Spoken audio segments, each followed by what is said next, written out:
Can we start? Great, madam. Very good afternoon. Today's resource person, Shilpa Dev madam, Dr. Shilpa Dev madam, and my dear participants. Uh, this is a fifth day of our 10 days virtual research methodology workshop funded by ICSSR. Now I request Dr. Lata Krishnan madam to formally introduce our resource persons, Dr. Shilpa Dev madam. Over to you, Lata madam. A very good afternoon to you, Dr. Shilpa Dev ma'am, Good afternoon. Assistant Professor Tushar Pawar sir, and my dear research methodology workshop participants. I have the privilege of hosting you today, and the most exciting part for me is to introduce this very eminent resource person that we have today. I will begin by telling you just a little gist about Shilpa ma'am. I was going through her profile, and I understand that she is a very young researcher, and she is devoted to the activity of research, and she has a passion for studying poverty in the city of Pune. And she also has authored with very, very eminent economists, and in several very, very big events, and also has excellent chapters in good research volumes.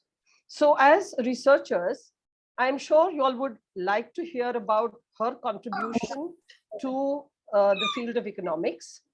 And I would take my time to tell you about our resource person today, because she inspires all of us, and we should emulate the resource person who is here with us today, so that we can move ahead on our research journey.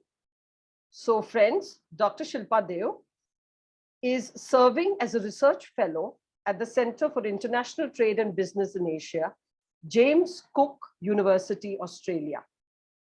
She is an experienced teaching associate with a demonstrated history of working in the higher education industry, skilled in data analytical skills, Microsoft Excel, Microsoft Word, and data analysis, strong education professional with a Doctor of Philosophy, PhD, focused in economics from Gokhale Institute of Politics and Economics.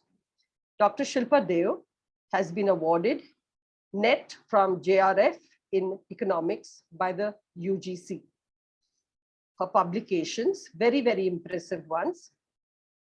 Feminization of Poverty in India, forthcoming in an edited book titled Gender and Culture, Volume 2, Rawat Publications, Jaipur. Understanding the dimensions of vulnerability to poverty of Pune's slum dwellers, jointly with Dr. Sudhasil Siddhanta, Artha Bhiksha, Volume 28, page numbers 2 to 37. This was written in September 2019. Another paper, is price discrimination only practiced in the monopoly market structure? International Research Journal of Management, Science and Technology, Volume 10. What does poverty mean to the poor? Some reflections based on case studies in Pune, jointly with Professor Dhanmanjari Sathe, in an edited book titled Development and Deprivation in the Indian Subcontinent, 11th Books, Kolkata, 2019. A critical appraisal of slum census, 2011, International Journal of Interdisciplinary Research, Volume 1. Testing the Urban Poverty Line of India, International Journal of Interdisciplinary Research, Volume 1. Her research papers, again, are very, very impressive. She presented a paper titled Feminization of Poverty in India at the 12th International Interdisciplinary Conference on Women, organized by Women's World Congress at University of Hyderabad, Telangana. Research paper 2 presented a research note titled Identification of Data Gaps in the Census of India 2011 at the National Seminar organized by Gokhale Institute of Politics and Economics, Pune. Presented a paper titled work status in Maharashtra at the Data Dissemination Workshop 2014, jointly organized by the Directorate of Census Operations, Maharashtra, and the Tata Institute of Social Sciences, Mumbai. She presented a paper titled, "What Does Poverty Mean to the Poor? Some reflections based on case studies in Pune at the National Seminar on Poverty, Inequality, and Health in India, with special reference to Northeast India, organized by the Department of Economics, Northeastern Hill University, in collaboration with Indian Statistical Institute, Kolkata, and NABARD. Presented a paper titled, "Is Price Discrimination Only Practiced in the Monopoly Market Structure?" at the Yazil Global Research Conference, organized by Yazil Global Multidisciplinary Research Organization in Coimbatore, India, and won the Best Research Paper Award in the management track. Thank you for sharing with us your valuable time, Dr. Shilpa. Today, Dr. Shilpa Dev will speak on qualitative research. I wish you all a productive day.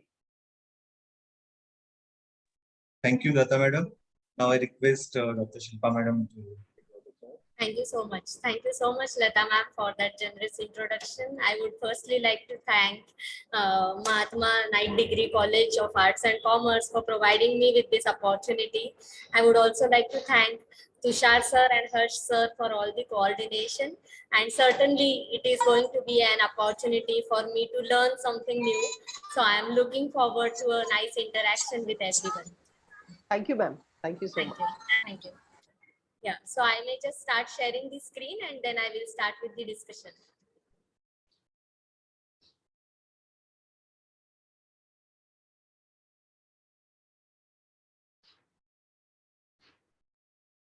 I hope the screen is visible to everyone. Can someone just confirm, please? Yes, ma'am. Great. Thank you, Tushar sir. I will just make it full screen and then in the slideshow mode, and then I will start immediately. Yes.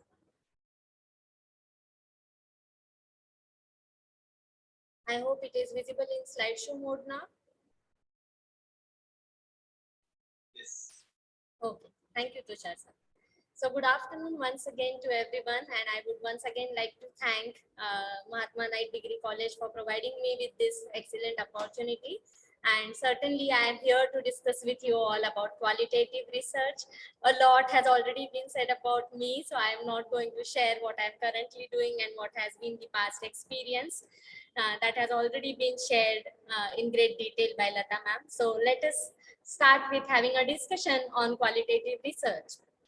I am purposefully saying discussion because yes, I will be sharing key information related to qualitative research, but I'm sure many of you would already be pursuing your PhDs. Many of you would have already completed that, and you might be actively working in the area of research. So I would be very much eager to learn from you as well, to know your experiences. If you have already worked on some qualitative research based papers, I would be very eager to know your experiences and what challenges you faced, because I feel this is the platform for all of us to interact and to get to know those experiences, so that we are not going to repeat the mistakes which we might have committed individually. Together, when we discuss those, we will better be aware of how to undertake qualitative research very much effectively. So we can certainly discuss those experiences. And of course, I will also be sharing my own personal experiences, because I believe I have compiled a lot of information that is essential, that should essentially be known about qualitative research, but that is something which we are going to get from the online sources as well.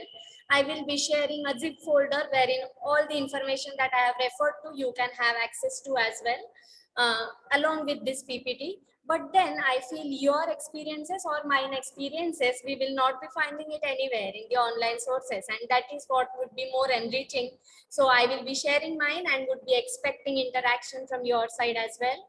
Of course, before I formally start with talking about qualitative research, I would just like to let you all know that usually in the flow of explaining certain concepts, I may not realize if you are having any queries or if you want to discuss any point.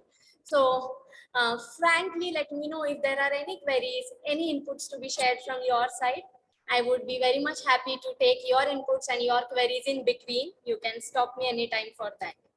So these are the basic do's and don'ts that I wanted to share before we start with the discussion on qualitative research. Now let me tell you the flow of the discussion that we are going to have today, and then we can start with discussing concepts one after the other. So in this initial session, the first session from 3 to 5, I'm planning to cover the basic points of qualitative research, wherein we will first discuss what exactly it means with certain examples. Then we will also discuss why ultimately we have to undertake qualitative research, because it's not the case that we decide the methodology of conducting research on the basis of our own preferences.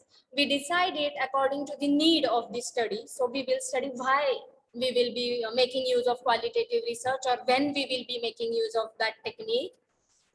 Then we will also discuss about some essential features of qualitative research. And when we discuss those, we will start realizing of the differences between qualitative and quantitative research. So we will discuss those differences between these two methodologies as well. And then we are going to discuss about various types of qualitative research. When I say types, I'm not going to discuss it very theoretically. I have just incorporated key points for those types, and we will be frequently relating it to some articles that I have shared in advance with you all. And I'm sure you have gone through some key points out of those articles at least, and I would be happy to hear from you what you have understood or learned out of those articles and how we can relate it to various kinds of qualitative research. Then we will be discussing about triangulation and its types and what are its essential criticisms. Then we will also have a discussion of each and every type of qualitative research in detail. And then certainly, when I say various types, I will be having a discussion on ethnography, on extended case study method and its critical evaluation. Then we will also have a discussion on life history method with its critical evaluation. We will discuss for more time about interview technique, because that is what is very frequently used. When I say interview technique, we will also discuss about group interviews, and I would say some guidelines were shared with me regarding the topics that I should be covering in this session. So in addition to those guidelines, I usually believe in giving something extra. So in addition, sorry, someone has unmuted. Any questions from your side? Okay, I hope that was by mistake. So usually I believe in giving something extra. So I will also be having a discussion on focused group discussions and thematic analysis, because that is what is also very frequently used by the qualitative researchers. And then we will discuss about the issue of reactivity in qualitative research. This is what we are going to mainly discuss in the first session. Then after the break of 30 minutes in the second session, I am planning to have an activity with you all, wherein we can connect better with each other. We can know better what we have learned in the first session through that activity. And then after the activity, certainly I plan to discuss with you all again something extra, something very relevant. I am planning to discuss with you all key guidelines that you will be following for having quality publications. So there I would be interested in discussing with you about selecting a topic, then what are the precautions that we need to always make sure that we are not going to follow them in order to come up with quality work. Then we are going to have a discussion on how we can have effective publications. I am going to share a list with you all about few unpaid Scopus and Web of Science index journals, because most of the times we get into this trap of unnecessarily paying high publication or author processing charges for the journals which are indexed in Scopus and Web of Science, but there are many which are not accepting any fees. So it is good for us ultimately. So I will have a discussion on that as well. Usually we are not aware of those journal names, so I will just be sharing those with you. And then of course I will have a discussion on the personal experiences as well. So that is how I plan to discuss this session. Usually I discuss with everyone at the beginning of the session itself, the flow of the discussion, so that I can amend it as per your suggestions as well. If you want me to incorporate something more that can be discussed, feel free to share that as well. I can try to accommodate that in the second session. If there is something that you already know, please feel free to share your inputs and to let me know that this you are already aware of, so that you will not get bored of hearing the same information again. But of course, the examples will be different, but certainly it is going to be more of according to your requirements. So feel free to interact and let me know what's going on in your minds. And when I say that, I think that is a good start of the session on qualitative research, because as I say that let me know what's going on in your minds, that is ultimately what we do when that is ultimately our aim when we are undertaking qualitative research, isn't it? When we are making use of quantitative research techniques, we are not bothered of what is going on in the mind of other consumers. As in, yes, we collect information in the form of numbers. There we try to get a brief information of what's going on in their minds. But when we are making use of qualitative research techniques of, say, for example, interviewing, we are able to get a lot of in-depth information, isn't it? If I am just sharing a Google form with you all and collecting some information in numbers, then I am not able to know exactly whatever information is being shared by you is authentic or not. Of course, there are some challenges regarding authenticity in qualitative research technique as well. We will discuss those. But then the point that I'm trying to make over here is that in case of qualitative research, when I can see the person in front of me, when I'm interviewing that person, I can better know what that person is trying to convey. And also I can try to probe, I can try to interrogate better. That is where my communication skills are going to play an important role. So with the help of good communication skills, I can try to get more information which otherwise you might not have shared in the Google Forms. And so I get to know a very rich data which can be utilized to write detailed information, detailed insights out of the interview that I have conducted. So that is what exactly is qualitative research. I just tried to connect it to the previous point so that we understand it in a much better manner and in an easier form, of course. So then ultimately, there we are necessarily trying to understand the nature of any phenomenon. We are trying to understand why certain things have happened and how they have happened, or if anything has not happened, why it has not happened. So we are trying to answer these questions. Again, let me give you an example so that it becomes immediately clear. So say, for example, these days I am thinking of a topic that I don't know whether I will be able to work on it or not, but I plan to, because I feel that would be an interesting topic to work upon.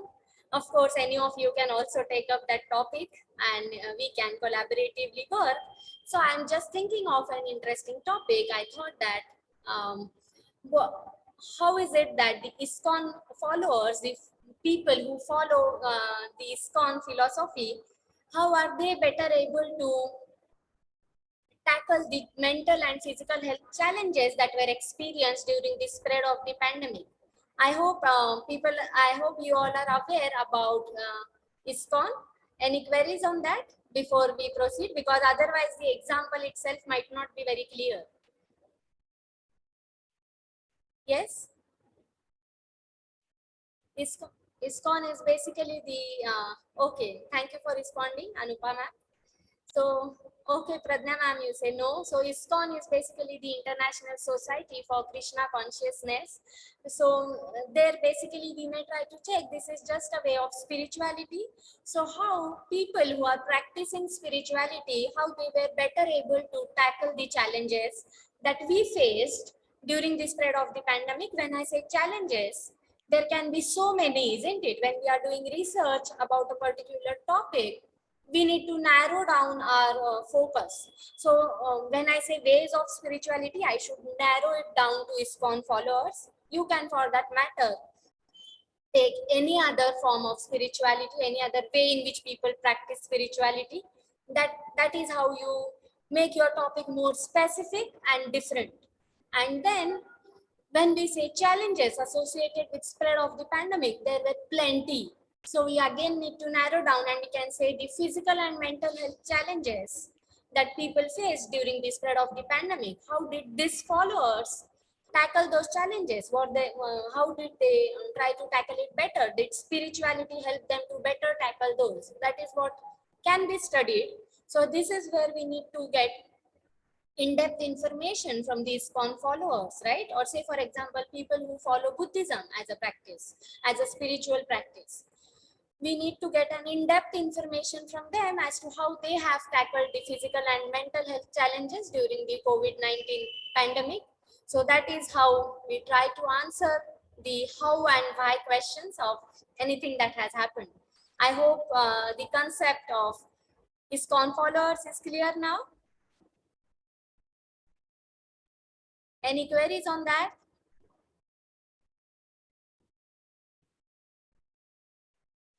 Only reason to ask questions frequently is to know whether everything is clear or not. Otherwise, I may just continue, and then that may just be a one-way communication, which will not make sense.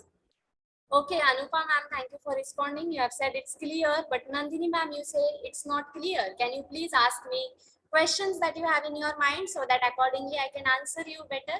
Ma'am, actually, I'm quite clear about what you're saying. So Okay. you said, are you clear or not clear? So for that, I answered and it went Okay. through. Okay. Yeah. Okay. So it's clear. Okay. Thank you, ma'am. Thank you, Pradnya ma'am, for answering. Yeah. Thank you, Meera ma'am. I hope I have just shared the screen, and so the chat, the pop-up box of chats is not visible to you all, and only the slides, right? Because I have not shared entire screen, only this current screen. So because that will be a disturbance in the points that you have shared. Yes, is the chat box also visible to you all or not? It should not be, but I am just confirming. On screen, you all can just see my slide or the chat box as well. Only a slide. We don't see your Thank chat boxes. Thank you. Because otherwise, this is what has been the past experience. Because I have seen this from others whose lectures I have attended. At times, we may just be in a panic mode, and we may share the information that we have stored in our mind, and we may not pay heed to this, and so that can actually be a hindrance, and that can make the session less connecting. So I just thought of confirming. Thank you for responding, Nandini ma'am. Then certainly then what happens is, when we are getting in-depth information in the form of group discussions, in the form of interviews, or in the other forms also, which we will discuss one by one, we are getting all the data in the form of words and not in the form of numbers, because that is what we aim to do, isn't it? We want more and more insightful information which will help us to develop a new theory, or we at least should be able to relate to a theory that is already in place through the detailed information that we have got. I'm going to share examples with you for this so that you know how we relate to the theories, because that is what is very essentially required. If we are not able to relate our work to any theoretical framework, then there are chances of our papers getting rejected, because certainly the editors, the reviewers are interested in checking whether our findings are having any implications for the existing theories. So that is also what we will discuss in few minutes. Then certainly when we are doing qualitative research, we are trying to find out the reasons why certain things happened and certain things did not happen the way in which we had planned. And then in case of quantitative research, I'm sure you're going to have a detailed discussion on quantitative research also in this workshop. So I'm not going to emphasize much on it, but when we have to understand qualitative research, we need to know how it is different from quantitative research. So in case of quantitative research, our aim is always to be able to generalize our findings that we get through our sample to the population. So say, for example, I want to know how has been the consumption behavior, food consumption behavior to be specific, or to be even more specific, how has been the fast food consumption behavior of the adolescents in the metro cities in India. Then I will be collecting quantitative data from some of the adolescents, and then through my sample of, say, for example, some thousand adolescents, I will be able to, I should be checking whether I am able to generalize the findings that I get through this thousand of adolescents to the population of all the adolescents in the metro cities. So that is what is the aim of quantitative research. But in case of qualitative research, the aim is to achieve saturation. Saturation of what? Saturation of the data to ensure that we are not getting any new patterns. What do I mean by patterns?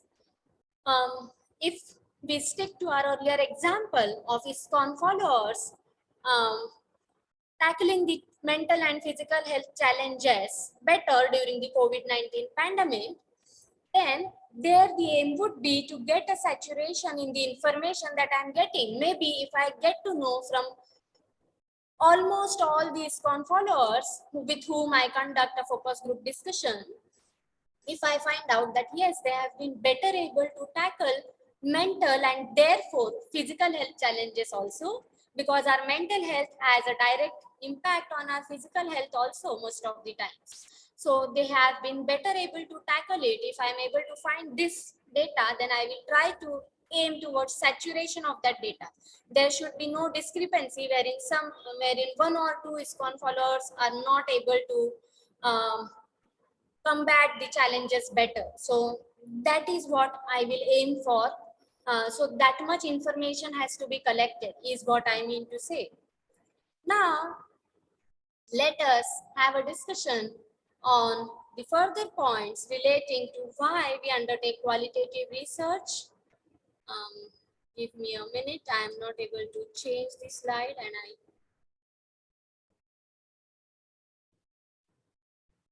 one minute, please. I will just, maybe the slides are frozen. Give me a second, please. Yes, now it is working. Okay, so before,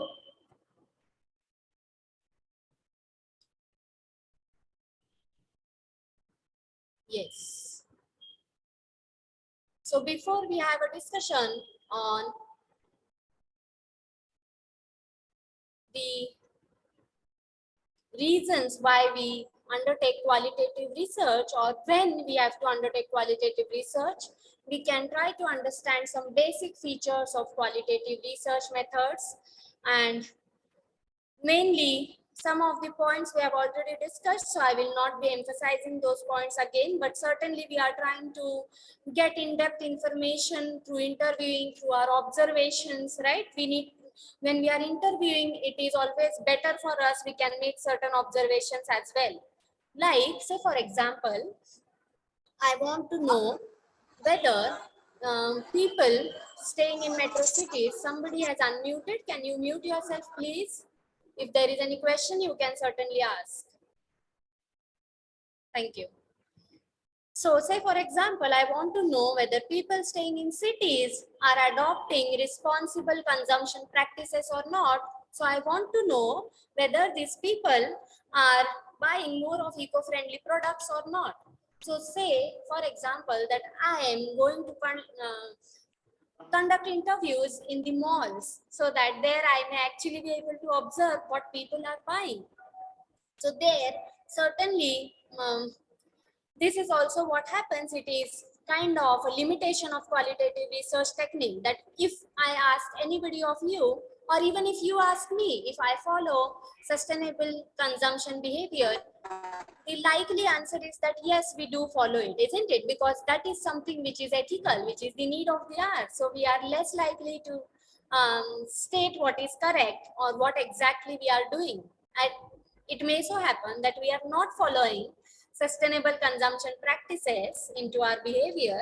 But when this question is asked, we will certainly, most of us may say yes, because that is what is ethical and we try to stick to that ethical norms.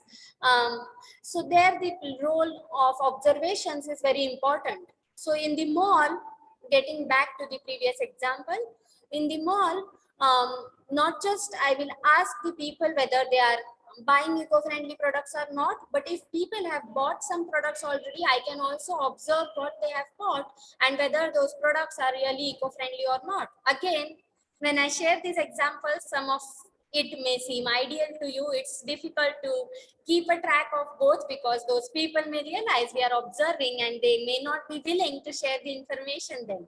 But then certainly I just want to make you realize how observations can play an important role. Rather, there is one very interesting example of observations that I had realized when I was pursuing my PhD. After our entire discussion, if time permits, I would like to share that example with you all.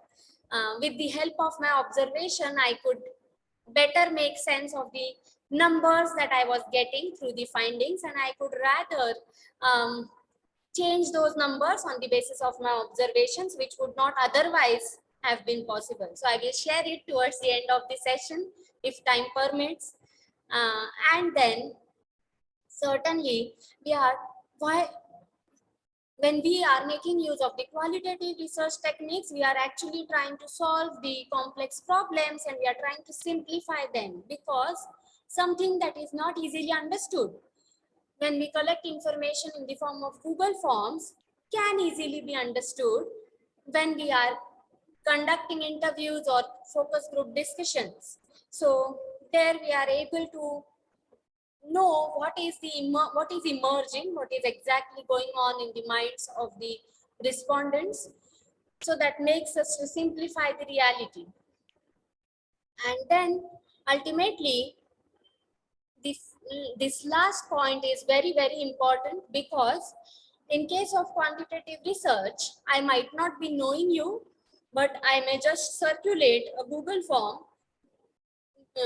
I may share it with some of my friends, and I may suggest them to share it further with some other friends. If my sampling technique is not robust enough, then there I'm not knowing these people. I'm not knowing you all, right? But in case of qualitative research, if I want to interview you or anybody else, I should be knowing those people better. They should be knowing me for exchanging the information. And unless I build up a rapport, unless a trust is built amongst the participants and the interviewer or the data or the field investigator, it is really very difficult to get the information that you are willing to have with the help of qualitative research. I hope whatever I am saying is making sense. If there are any queries or any inputs to be shared from your side, please share it before we discuss the reasons why we undertake qualitative research and when we can undertake qualitative research. Yes, any queries or any inputs to be shared from your side, feel free to share your experiences. This platform is Hello. an opportunity to connect. Yes, Jigna ma'am. Yeah, good afternoon, ma'am. Good afternoon. Ma'am, can you suggest, like in commerce, especially social sciences, is it sufficient that we do only qualitative research? Okay, so that's a good question. Thank you so much for asking a question, Jigna ma'am. Usually the questions can also channelize the discussion in an interesting direction. So thank you for asking that.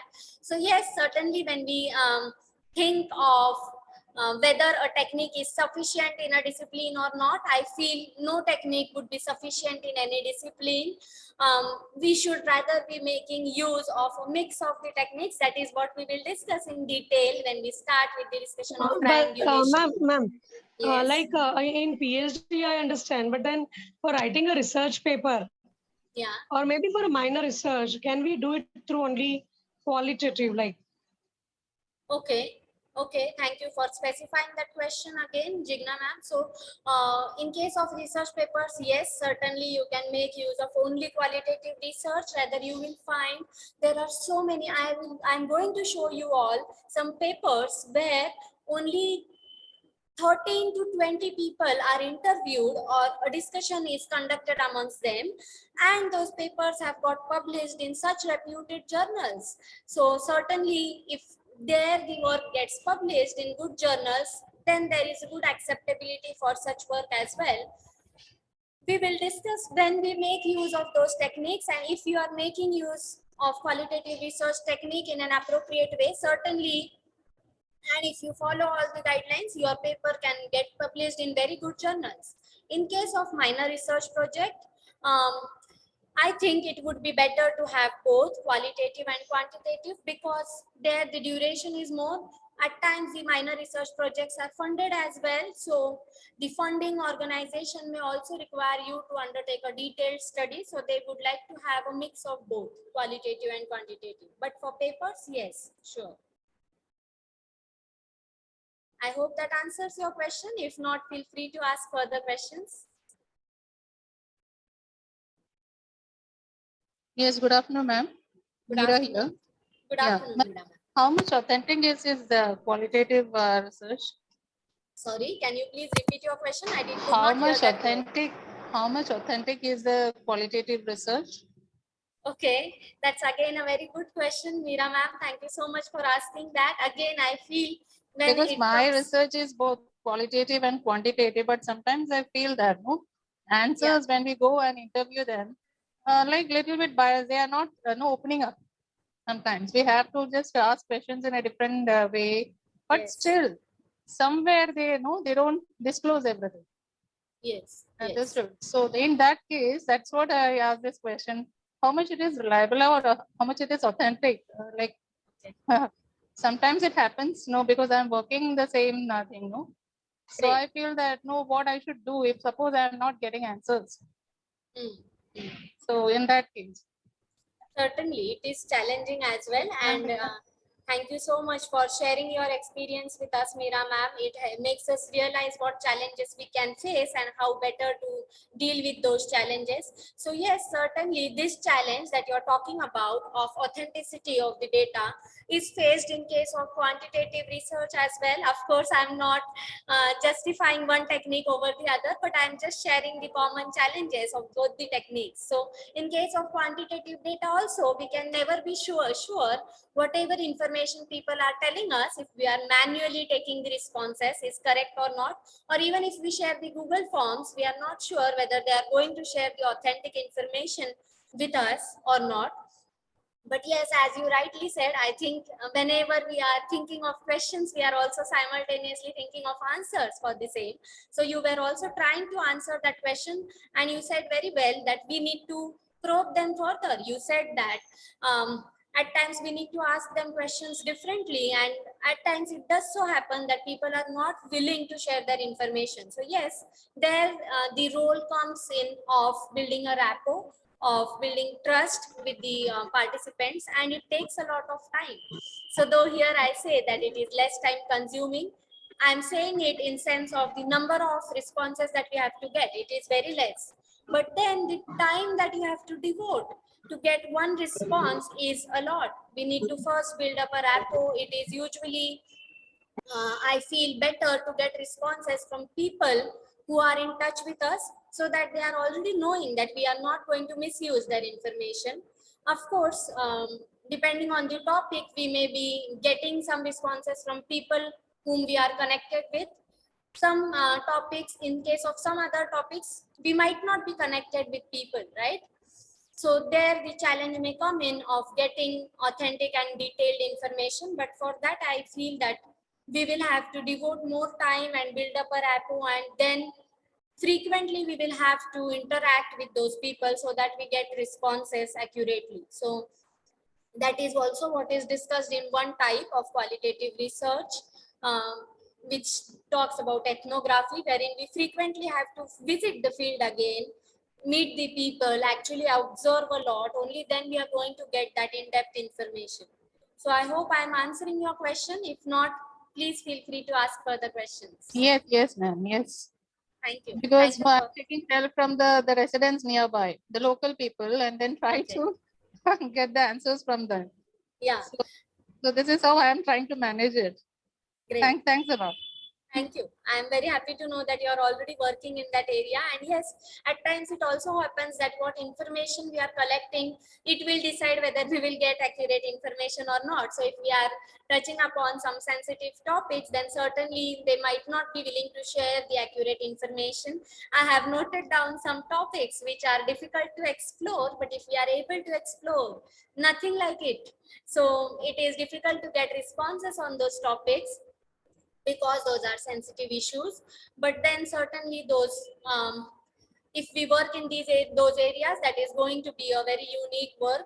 Also, if I just thought of another point, if we ask a question regarding the income of the people, then people are less likely to share the correct income figure. And certainly if we are going to cross check it with the documents, they are going to throw us out and they are not going to give us any information. So we cannot cross check, and we just have to rely on the number that they share with us. So there are several such points which do not allow us to get the accurate information. There are some messages that I can see in the chat box. I would just like to address them if there are any queries in that.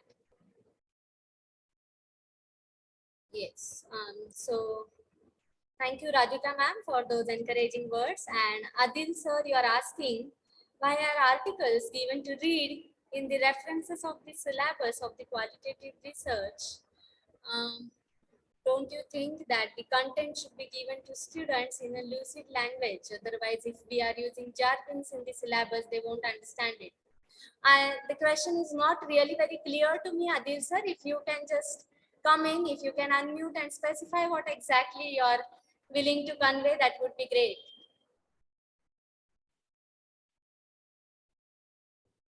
Adil sir, can you just come in and ask your question, please?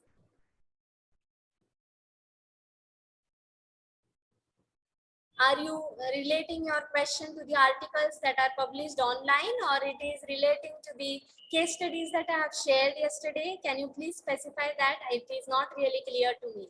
Hello, ma'am.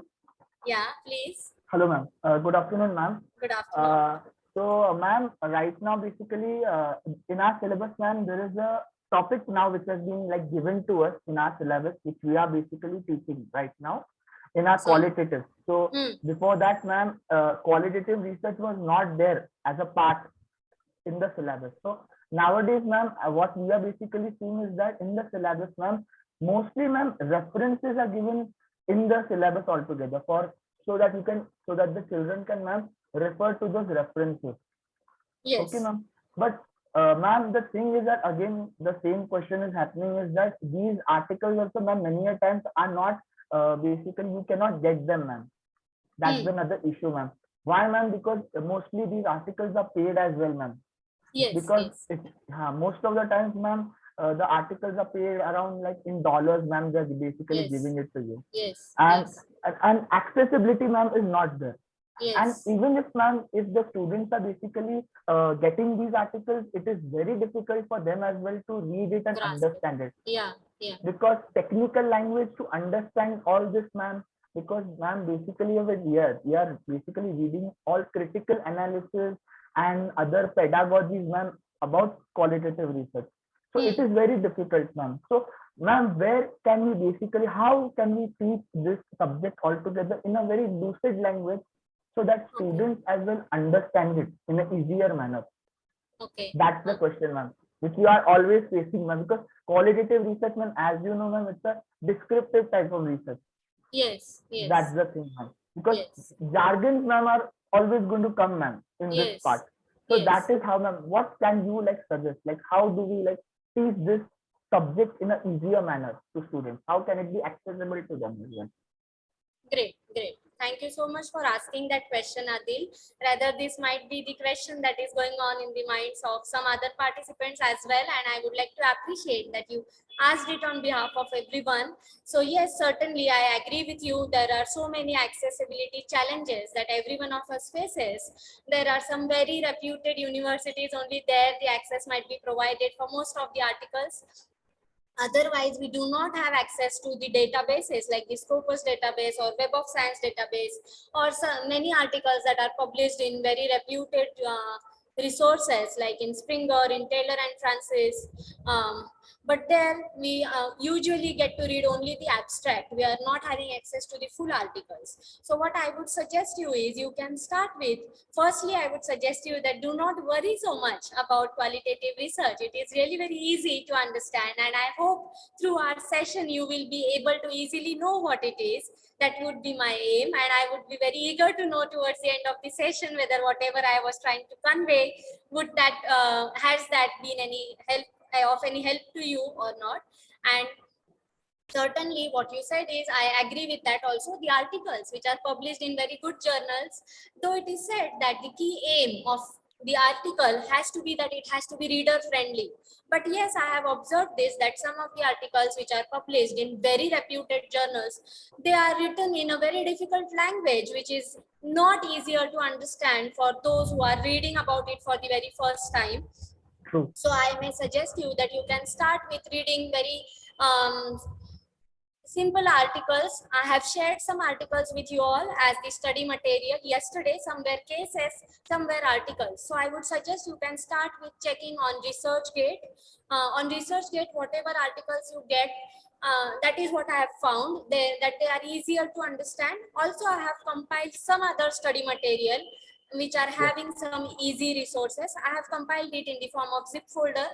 I will be sharing this PPT and that study material with Tushar sir, and that will be accessible to you.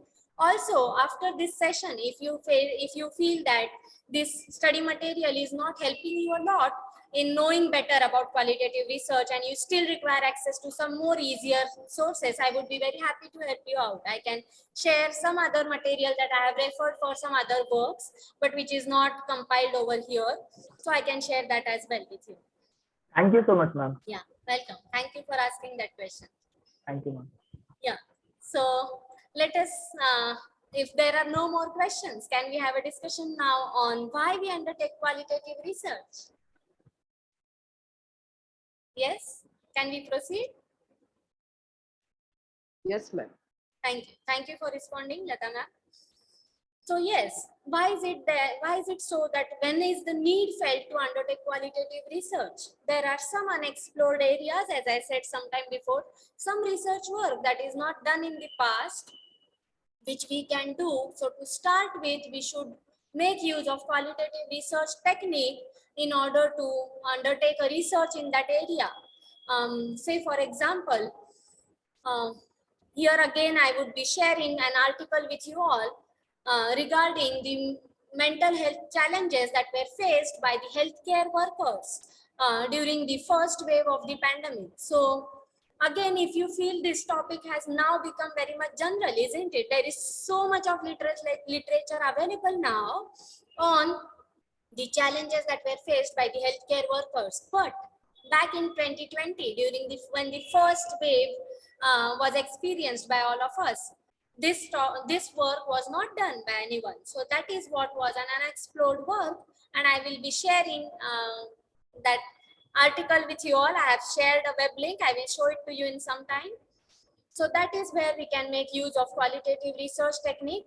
And then of course, now, as I said, that there is a lot of literature already available which tells us what kind of challenges were faced by the healthcare workers. Then in that case, we can now go in for undertaking a quantitative study in that same area. Okay, so it is always good to start with qualitative research when we are exploring a new topic. And once we are able to get an idea of what exactly is happening in that area with respect to that topic, then we can go in for framing the questionnaire and collecting quantitative data. So now there is a lot of qualitative research available on the challenges faced by healthcare workers. Why not go in for undertaking a quantitative research? We can share our questionnaire that we will develop on the basis of the literature, and we can share it with the healthcare workers. That will help us to know in numbers what has happened with their lives. So that is where we can make use of qualitative research. And as I have already discussed, a key limitation of quantitative research is that it does not give you the rich data. It just gives you findings in numbers. So it is better to get an access to the rich data as well. Only then we are able to know how we can align our findings to some theories that are already in place. When I say that, I am also going to discuss about some theories which we can make use of in relation to our topics, so that you will get an idea of how you can relate your own work to the theories. Then certainly, as I have already said, we can make use of qualitative research technique as a base of quantitative research. We can undertake quantitative research in the same area in future. Certainly, why I say it is cost effective, I know you are going to challenge me later on when you see the further slides of various types of qualitative research, wherein I have stated that it's very time consuming, it is costly, and you will say why I said that qualitative research is cost effective and less time consuming. I'm stating that in terms of the number of responses that we have to collect. There we are able to save a lot of funds because the number of responses that we have to get is less, and the time that we have to devote for each response, yes, of course, is a lot more, but then the number of responses that we are supposed to get is again less, 13 to 20 responses, and the work gets published in good journals. So number of responses required are less. And then with the help of this qualitative research on some emerging or new topic can help us to build us a new theory altogether. We always are interested in or engaged in, I would say, collecting some quantitative responses and getting some interesting findings out of that, and then trying for the publication of that, right? But instead of that, this qualitative research can help us to build an altogether new theory. Of course, it is again more challenging because we should be knowing which theories are already in place for that particular topic, how different our work is, and can we actually come up with a new theory, or are we aligning with the existing theory itself? So that needs to be known. So a detailed understanding and a thorough reading is required when we have to come up with new theories. So this is an inductive approach of research. When I say that, I will be sharing again with you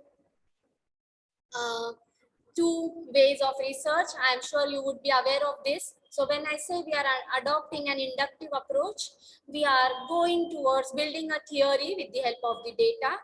And usually in case of quantitative research, we are making use of some theory, and then we are trying to get some data, and we are trying to check whether this data is aligning with that theory or not. So we will prove or disprove that theory with the help of our data. Then these are some of the attributes, features of both qualitative and quantitative research. I'm sure you can simultaneously go through the points. I will be highlighting some key points because I have to discuss a lot many things with you all yet about the kinds of qualitative research. So certainly you might have understood that when we are collecting in-depth information, we are mainly going to ask open-ended questions. Only then we will get in-depth information, right? If the questions are close-ended, if I'm just giving you some options that did you face any mental health challenges during spread of the pandemic, yes or no, you may just say yes, or you may think of it ethically, and or you may feel that that there can be an infringement of privacy and you should not be sharing that yes, you faced mental health challenges, because it is still not very openly accepted in our societies that if we are facing any mental health challenges. So you may say no as well, even if you faced it, right? When I say mental health challenges, I may not be talking about some psychological disorders, but I may just be talking about the anxiety, the stress, the depressing mood that you experience during the COVID pandemic, right? So this I can tell you better when I am interviewing you and asking you open-ended questions, right? So I can start with asking you if you faced. If you say no, I can probe you further and I can say, did you ever feel anxious during the spread of the pandemic, where your any of your family members infected by COVID, and how did you deal with that challenge? That is how I can probe you further, and I can get the required information with the help of probing, right? So there, again, you might have realized that I'm changing the questions in the flow of the discussion, right? in the interview, I will change the questions. I will ask certain set of questions differently on the basis of your response. If you already say, yes, I experienced mental health challenges, I may say, I appreciate that you accept that you faced mental health challenges. Not everyone accepts that. Again, the communication skills play a role over here so that you can get as much information as you can. And then I can further ask which mental health challenges you faced, how did you deal with them? So the questions will change. So the questionnaire will not be a fixed one. It will be a semi-structured or unstructured kind of interview wherein I may put in some questions on my own on the basis of the responses that I get from you. And of course, I need not even explain this. Of course, we get descriptive data with the help of qualitative research. And yes, there is a lot of flexibility in the way in which I can conduct qualitative research, because it is going to be based more on your responses, because I want to know exactly what you had experienced, exactly what is going on now in your mind. And so I should be flexible enough to change according to your responses. Then there are various kinds of qualitative research. We are going to discuss 3 to 4 main types of qualitative research. Like we will have a discussion on the ethnographic field work, then the interviews, focus group discussions, extended case studies, and we will also have a discussion on triangulation before that. So yes, this is an information about the other kinds of qualitative research, and mainly the technique that we are using while selecting respondents is the purposive sampling technique. Would anyone like to share what that is, if you are aware of, just to break the monotony of the session? What is purposive sampling technique? If you are aware of, can you please share?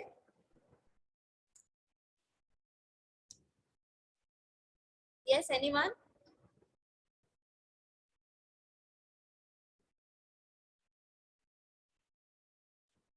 Actually, the title itself is self-explanatory. What does purposive mean? I'm Where we collecting have the the target, where we have targeted group, focus group. Okay, we will be interviewing respondents on the basis of some purpose in our mind. So that will be a focused group, as you are saying, Meera ma'am. Thank you. And there was one more response that I was getting along with Meera ma'am. Can you just share what you wanted to? ma'am, basically we are selecting the sample according to our own judgments, ma'am. Okay.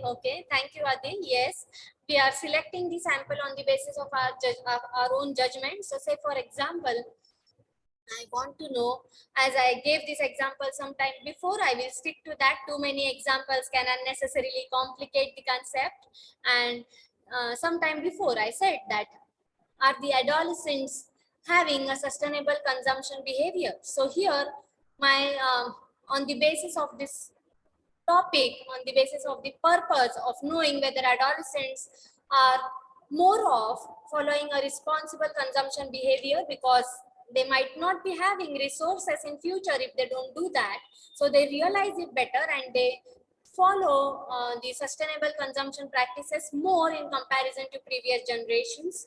Then for this, a focus group of adolescents, as Meera ma'am said, and on the basis of my judgment, as Adil said, I will be interviewing some adolescents and I will be checking not just with the adolescents. Now I also need to check with the generations where what kind of sustainable consumption practices they are following, if at all they are. And then I can say whether the adolescents were more of practicing it in comparison to the other groups or not. So there is one more type of qualitative research, which is grounded theory. Just as I said sometime before, the aim over here is to develop the theories.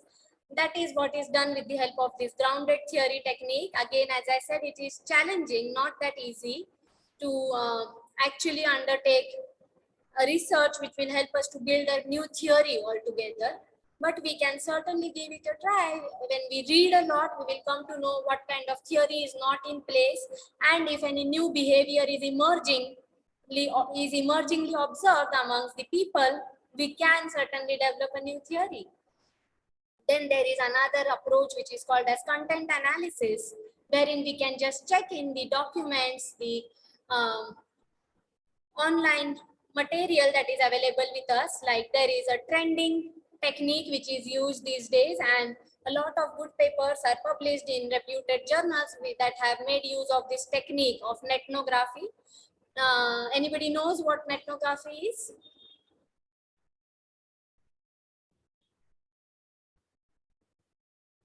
So netnography is, again, as the name suggests, you are going to take the information available on internet and then you are going to analyze that information. So I have attached a paper over here which we can check, and there you will see that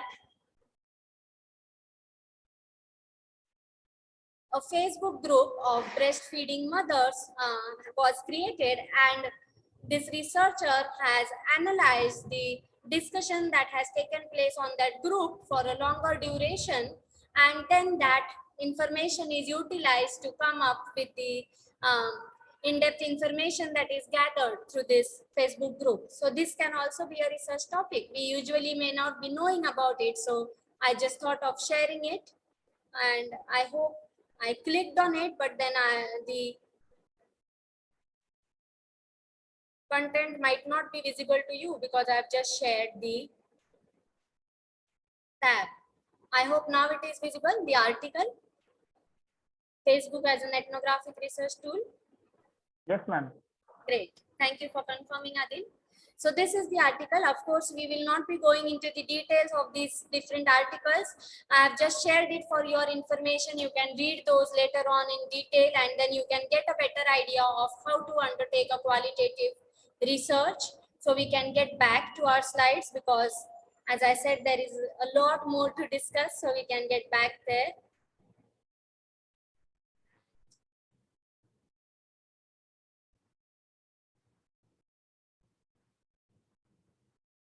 Let me just start sharing the slides. I hope these slides are visible. Yes, ma'am. Thank you. Thank you for confirming, Adil. So this is again a trending approach of analysis. This is not necessarily qualitative, the bibliometric analysis, but purposefully I'm sharing it with everyone because you may certainly be interested in doing research in the areas which is required these days. So these days, this work called bibliometric analysis is very trending. It is not very difficult to be done. Usually what we do through bibliometric analysis is that if I want to find out how much research work has been undertaken with respect to adolescents' responsible consumption behavior, say for example, if I stick to adolescents in India, then I should be searching in the databases of Scopus, Web of Science, and other databases, and from there, whatever research papers database I get, I can put it into this WAS viewer software, and then that can give us a graphic analysis of who have been the main authors who have been working on that particular topic of adolescents and their responsible consumption behavior over the years, which countries are they located in, who is citing whom. So that is just the bibliometric analysis, which is, it is rather mostly utilized in library science discipline, but then this is trending in the conferences as well these days. So you can certainly give it a try. Plus this software WAS viewer is freely available. So it takes care of the accessibility challenge as well. And then there is another kind of qualitative research, which is thematic analysis. I'm going to have a discussion on that as well. As I said, this is not a part of the points that were provided to me to be discussed, but then I believe in sharing something different and something new. So this is the paper that I could work on along with a research team. I hope this paper is visible. Yes, ma'am. Okay, thank you so much for confirming. Yes, so this is the topic on which we had worked, and we had tried to find out how different generations are adapting with the responsible consumption practices. So this is one of the sustainable development goals, right? So any work that you relate to sustainable development goals, again, the acceptability of the paper goes high. because again, sustainable development goals are something that we need to abide by, and we need to achieve those goals. So if we are working in that area, that's considered to be much better and much required. So here we had tried to find out whether the homemakers as one generation, the adolescents as the current generation, and the working professionals as yet another generation, how they are differently practicing responsible consumption. And we had related it to this theory. This is what I wanted to discuss with you all, how we can relate our work to some theories. So this Schwartz had come up with basic human values theory. So that is what we had related our work with. And we had tried to find out whether there has been a movement from self-enhancement to self-transcendence. And we observed that yes, people are now more of accepting universalism, and they are adapting with the responsible consumption practices because that is the need of the all. So that is what was essentially observed through the focus group discussions that we had differently with these different groups. I will also be discussing about some of the challenges that we faced while doing this in some time to come when we discuss the challenges separately. Now let us get back to the slides.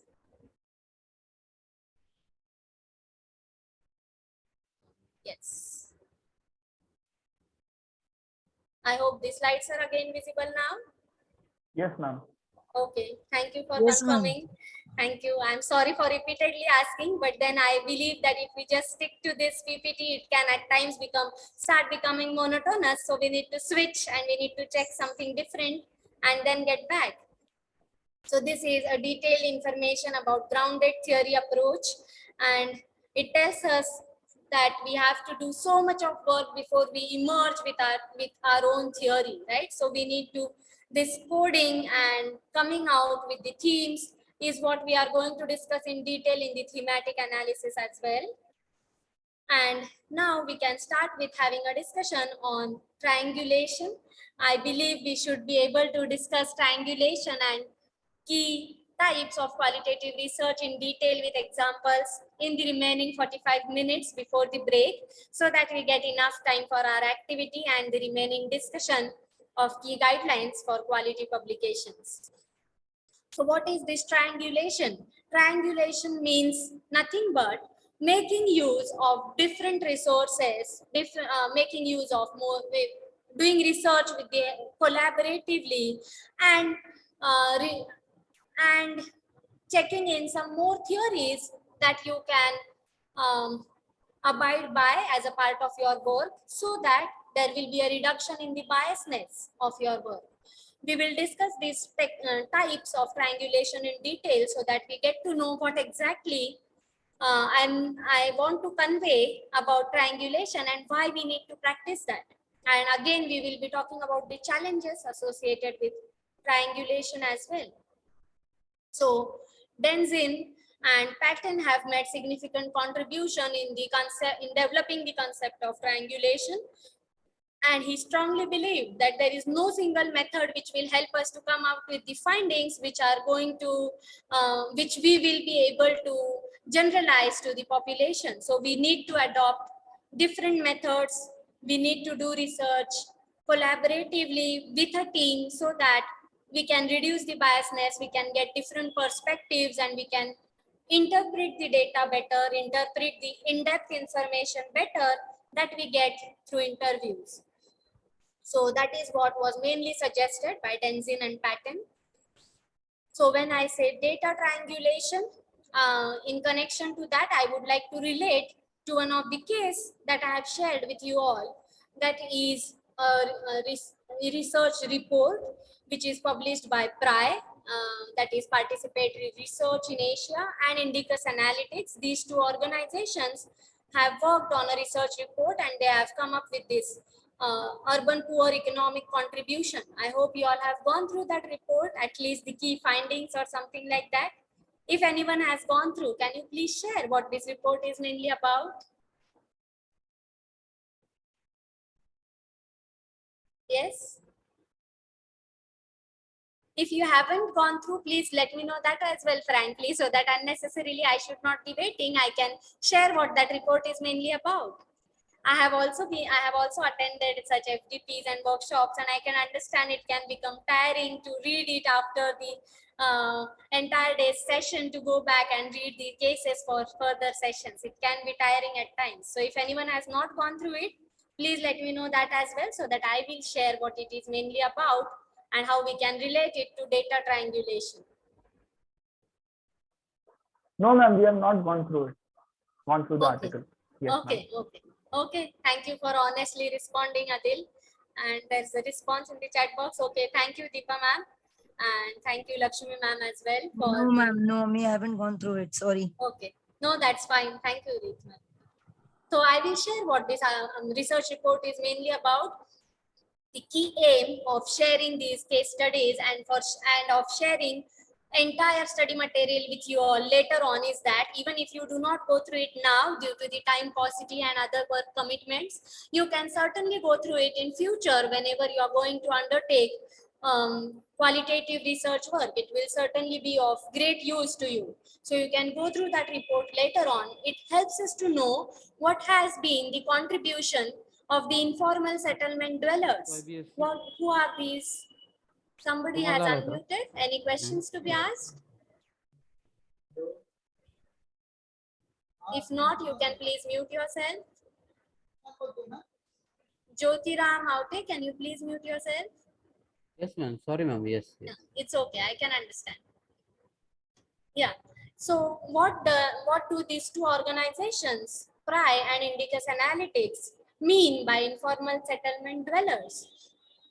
They have tried to identify people who are not necessarily staying in slums, but I'm sure you would be aware that these slums usually are experiencing extensions of geographical boundaries, right? So people start staying nearby the slums, which is not necessarily identified as a notified slum by the government, but then people stay around there and they lack access to basic amenities, and so these are classified as informal settlement dwellers, as in the people who are lacking access to basic amenities, are facing various vulnerabilities, are staying in the informal settlement dwellers. So why I am taking that example for data triangulation? Data triangulation means that we take multiple data, or we take data from multiple sources. So isn't it going to be a one-sided study if they just interview the informal settlement dwellers about their living conditions and about their economic contributions? They are making economic contributions for several people, isn't it? So there are these people, some of these respondents can be working as domestic workers in the residential areas. Some others might be working as rickshaw drivers or any other such work that helps us to live our lives comfortably, isn't it? So these two organizations have also collected data from the city dwellers, that how their life will be impacted if the informal settlement dwellers are not there in cities. Because most of the time the slums are demolished, people are evacuated from there. When I say that, I also understand that there are people who may just be pretending to be poor and staying in slums for years. I'm not trying to address those. I'm just trying to address some pressing issues that all the people lacking access to basic amenities may be experiencing. So the city dwellers also said that certainly their lives will not be as comfortable as they are with the help of these informal settlement dwellers. So that kind of makes the study complete, isn't it? When you are able to get the other perspective of the people who badly require the services that are offered by the informal settlement dwellers. Then there is this investigator triangulation, which is certainly very easier to understand. If I'm individually working on a topic, I might be having some bias in my mind, isn't it? Just as I said, if individually I might have worked on that research paper wherein we tried to find out whether responsible consumption practices are adopted differently by adolescents, by homemakers, by working professionals, I could have had the bias in my mind that certainly the adolescents are going to have more of responsible consumption in comparison to the other two groups. But with the other researchers, we could rather have a neutral approach, and we found out through their responses, which we did not misinterpret, with the help of the other researchers, of course, we did not misinterpret, and we realized that all the three groups are practicing responsible consumption. So that is how you can avoid the bias and interpret the information correctly with the help of investigator triangulation. Then there is method triangulation. So when I was pursuing my PhD, I am just giving another example. At that time, I adopted both the methods. I collected quantitative data from the slum dwellers, and I collected qualitative data in the form of case studies from the homeless households who stay on pavements or anywhere else, but not in the slums, and who are very poor and cannot accommodate themselves even in slums. So that can certainly give us a comprehensive view of the people who are lacking access to basic amenities. So when we say multiple methods, we can also make use of some pictures. Pictures are going to express the emotions, the living conditions, the best, right, in comparison to the birds. So in birds also, I can say that people did not even have access to safe drinking water. But if I show a picture wherein the people have to get water from far off places, and that is also not very safe for drinking, that will convey the information in very appealing manner. So that is how we can make use of different methods, and we can convey what we want to through our research work in a much better manner. Then again, the slides seem to have frozen. Give me a minute. The slide is not changing. I just want to discuss about another method of triangulation. I will just minimize the screen.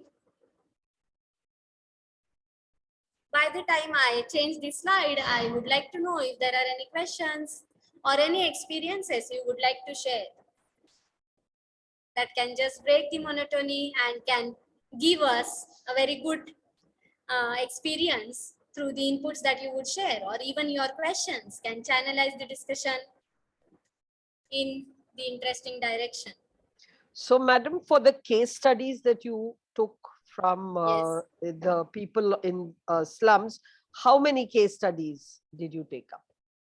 I'm sorry, Okay. again, I'm going to the quantitative mode, but No, is no. there any format when you say case studies, when you're talking about your population and sample size, like we keep talking about numbers. So if you say Yes. you've made case studies of your interviews, so how Yes. many did you do? Okay, okay. Thank you so much for asking that question, Lata madam. So yes, I would like to share in detail now about the number of responses that I have got in the form of quantitative data and also the qualitative data in the form of case studies. So the quantitative data I had collected from 300 households which are staying in notified slums, which are recognized as slums by the government, and 300 households from non-notified slums, which are not recognized as slums, barring the living conditions by the government. And then I had collected detailed information through the in-depth interviews that I had conducted with the homeless households. So around 50 interviews I had conducted with the homeless households, and I had incorporated those that in-depth information in between the chapters in the thesis. So that is how I had done that. Thank you, ma'am. Thank you. Thank you for asking that, ma'am. Actually, I am sharing the screen again because I think that is not visible. But then even if I click on share screen, I am again getting the share screen option. I don't know why that is happening. Can someone please let me know if the screen is visible to you all or not? Ma'am, Yes, the screen is madam. visible. Visible. It is visible. Okay, but still I get the option of, and I am unable to change the slide as well. Madam, close this slide and share it again. So I should stop share and start sharing it again. Okay. Thank you. Thank you for suggesting that, Tushar sir. Yes, I've stopped it and I will share it again now. And then I will see if I can change the slide. Still not able to, and I'm sorry, give me a minute. I will just check.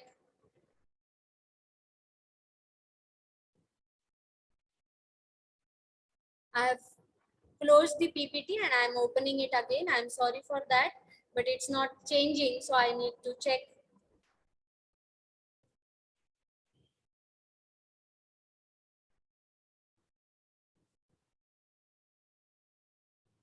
Yes, so if you all do not mind, I will not share it in the form of slideshow so that I will be able to click on the next slide even if it does not get changed. I hope that will be fine with everyone. Okay, Yes, ma'am. ma'am. Okay. No issue, madam. Okay, okay. Thank you for confirming.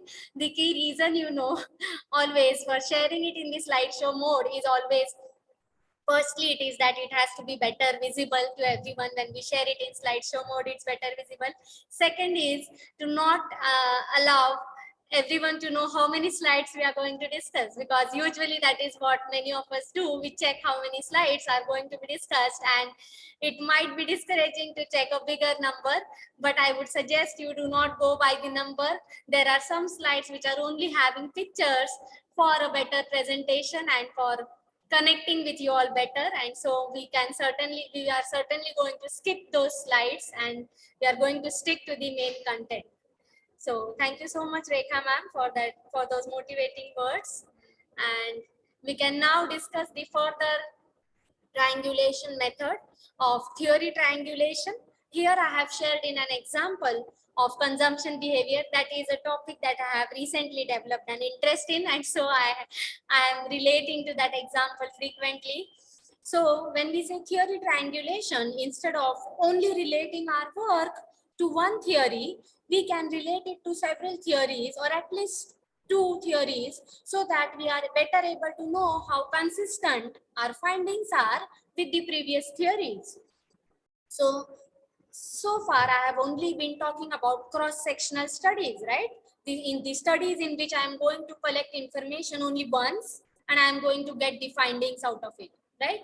But in case of, say for example, a longitudinal study wherein I will frequently check the consumption behavior, and then I will try to find out how the consumption behavior has been in this long term, then I can relate my study or longitudinal study of consumption behavior to two theories. One is the Keynes psychological law of consumption, which tells us that as the income goes up, the consumption expenses also go up, but less than proportionately with the increase in income. So I can actually get the consumption expenditure numbers for a longer time period. I can get the income numbers, which I might not be sure whether are accurate or not, but I should be relying on those numbers, right? So I can get the income numbers, consumption expenditure numbers, and I can actually try to find out whether my findings are in line with what is stated by Keynes, whether consumption expenditure is increasing less than proportionately with the increase in income. At the same time, I can relate my work to another theory, which is Modigliani's life cycle hypothesis, which states that in the initial years, we did save because we are not earning. Then we save a lot because we earn and spend on our expenses, but save as well. And then again, after the retirement, we will be saving. So that also I can check with the help of the data that I'm going to get for a longer time period. And if I'm able to relate it to the theories, as I have said, you will not believe, but the chances of acceptance of your paper goes very high because you are relating it to some prominent theories that have been established many years ago. And then Denzin also emphasizes on this within method triangulation, like within qualitative research technique, research study, I can make use of more than one technique. So what I can do is, say for example, I can have a focus group discussion of some adolescents and I can try to check what has been their consumption behavior, whether they are adopting a sustainable consumption behavior or not.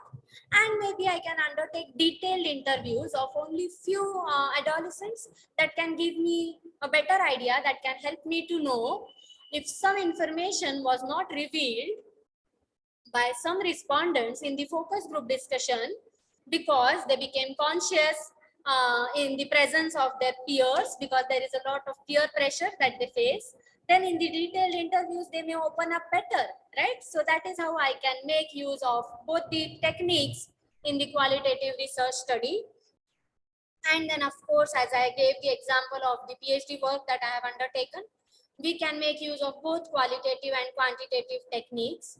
Rather, this is also what is done by most of the researchers. It is very much trending.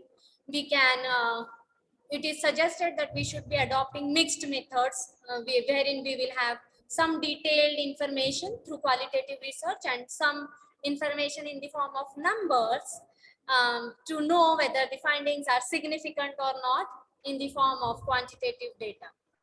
And certainly this triangulation can then help us to avoid the internal biases that may creep in when we are the only researcher undertaking a study, when we are sticking only to one theory, when we are making use of only one method of undertaking research. And then, let me just change the slide. We can discuss about the critical evaluation of triangulation. Certainly, I'm sure you might have realized that this triangulation is a very time-consuming process, isn't it? When I have to do research work with some other team members, I will have to check their availabilities. At times, I might be available, I will do the work, but the co-workers may lag behind and the work may not proceed. Similarly, if you are going to take information with the help of several methods, that will take more time, it will require more funds. And then at times, if you are working only on emerging issues, something that is very recently been experienced, then it is better to stick to qualitative research only, and there is no need to adopt a mixed methods technique. That time single method is more appropriate. And then there can always be clashes. I'm sure you might have been submitting articles, papers to journals that they ask about conflict of interest amongst the authors. So there are clashes at times that are experienced amongst the author, amongst the team members. Also in case of theories, one theory can contradict the other at times. So it becomes difficult to decide which theory to stick to. There can also be some contradictory data that we may get. Like if we are trying to get data from multiple sources, one data will tell you, for example, that adolescents are adopting responsible consumption practices with the help of their purchases of eco-friendly products. Some other data may perhaps tell you that they are not. So it can become difficult for you to know exactly which data to stick to. So it can be a challenge. But certainly qualitative and quantitative both can better help you to get an idea of what exactly is happening in that area which you are studying. And it certainly depends on better coordination and collaboration. If that we are able to do, then certainly the work that we will come up with is going to be of very good quality. Now we can start with discussing about several kinds of qualitative research. And then of course, after discussing about these types of qualitative research, I will share what activity we can work on after the break. And I am sure we all are going to enjoy working on that activity. So let us discuss about ethnography. Before that, I would like to know any questions for me or any inputs, any experiences anyone would like to share. Please feel free to share that.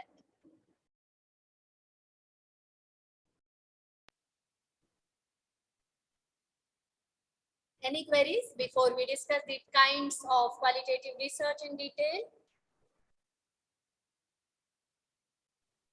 Nothing so far, ma'am. Okay, thank you for responding, Adil. So let us have a discussion on ethnography. When we just as we discuss start with discussing about ethnographic fieldwork, I cannot stop myself from sharing the example of an economist who has been undertaking this practice of ethnographic fieldwork for so many years now, and the person is Jean Dries. He actually stays with the poor people to know exactly what challenges they face. And he has also been an economic advisor to the government. So being with the people for years certainly helps us to better know what challenges they face and how we can better try to alleviate poverty. And another example, which is again a very prominent one I would like to share, is the work that is done by Catherine Wu. She has come up with this book called Behind the Beautiful Forevers, and I have shared as a case the book review of this book. If you like that book review, read the book as well. It is really very interesting. Catherine Wu has had been staying in a slum in Mumbai called Annawadi for 4.5 years. And after staying there for 4.5 years, she could better know what are the living conditions of people staying over there, what challenges they face, what measures can be taken, what kind of corruption they are facing. And she has beautifully penned that down in the book with such a detailed description of the lives of those people.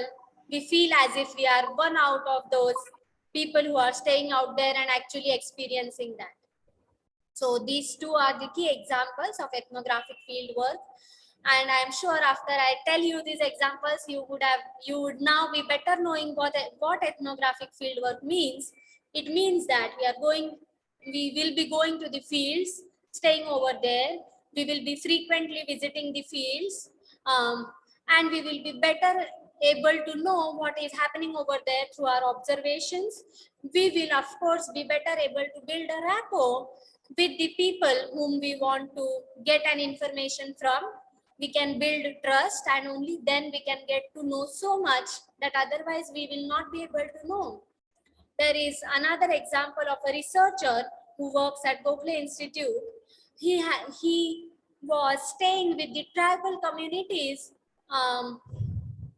and when he was staying with them, he could get to know so many problems that they face, which we are otherwise not going to experience, not going to realize just by reading in the online material, isn't it? We may get so many research articles on the problems that are faced by tribal communities.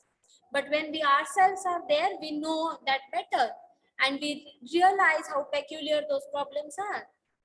And that certainly gives us a lot of rich information that can help us to then build up some theories as well, if there are no theories in place in connection to the topics that we are studying. And this is the information on conventional and focused ethnography, and you may go through the information later on as well. I will be sharing it. I will be more interested in sharing some examples with you all about ethnography and then having a discussion on further types of qualitative research. So certainly one of the key challenge of ethnographic fieldwork is that the subjectivity can creep in of the researcher, isn't it? You may be thinking about some things differently according to your own perspectives, but the things might be completely different, right? So there your subjectivity is going to interpret the information that you get an access to very differently, right? So maybe if I just feel, if I plan to go and stay in the slums and to get an idea of the problems that people experience over there. If I go there with an impression in my mind that people over there are not facing any problems, it's just that they want to have access to basic amenities at a very less price, and so they stay over there.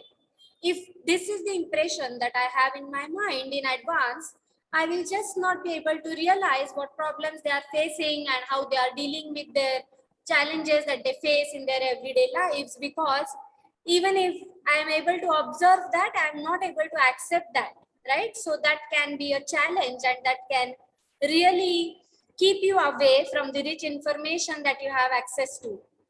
But certainly it requires so much of time and a lot of funds, right? If I have to go and stay in the slums, if I have to go and stay in any other area from where I have to undertake research, then I will require so much of time. I will require sabbatical leave from the organization, which might not be necessarily provided.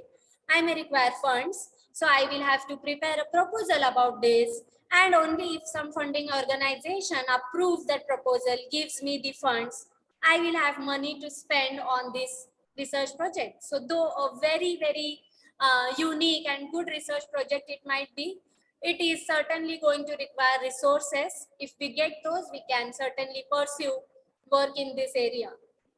And these are two articles that I have shared. I would not open and discuss about those in detail. I will quickly share what these articles are about.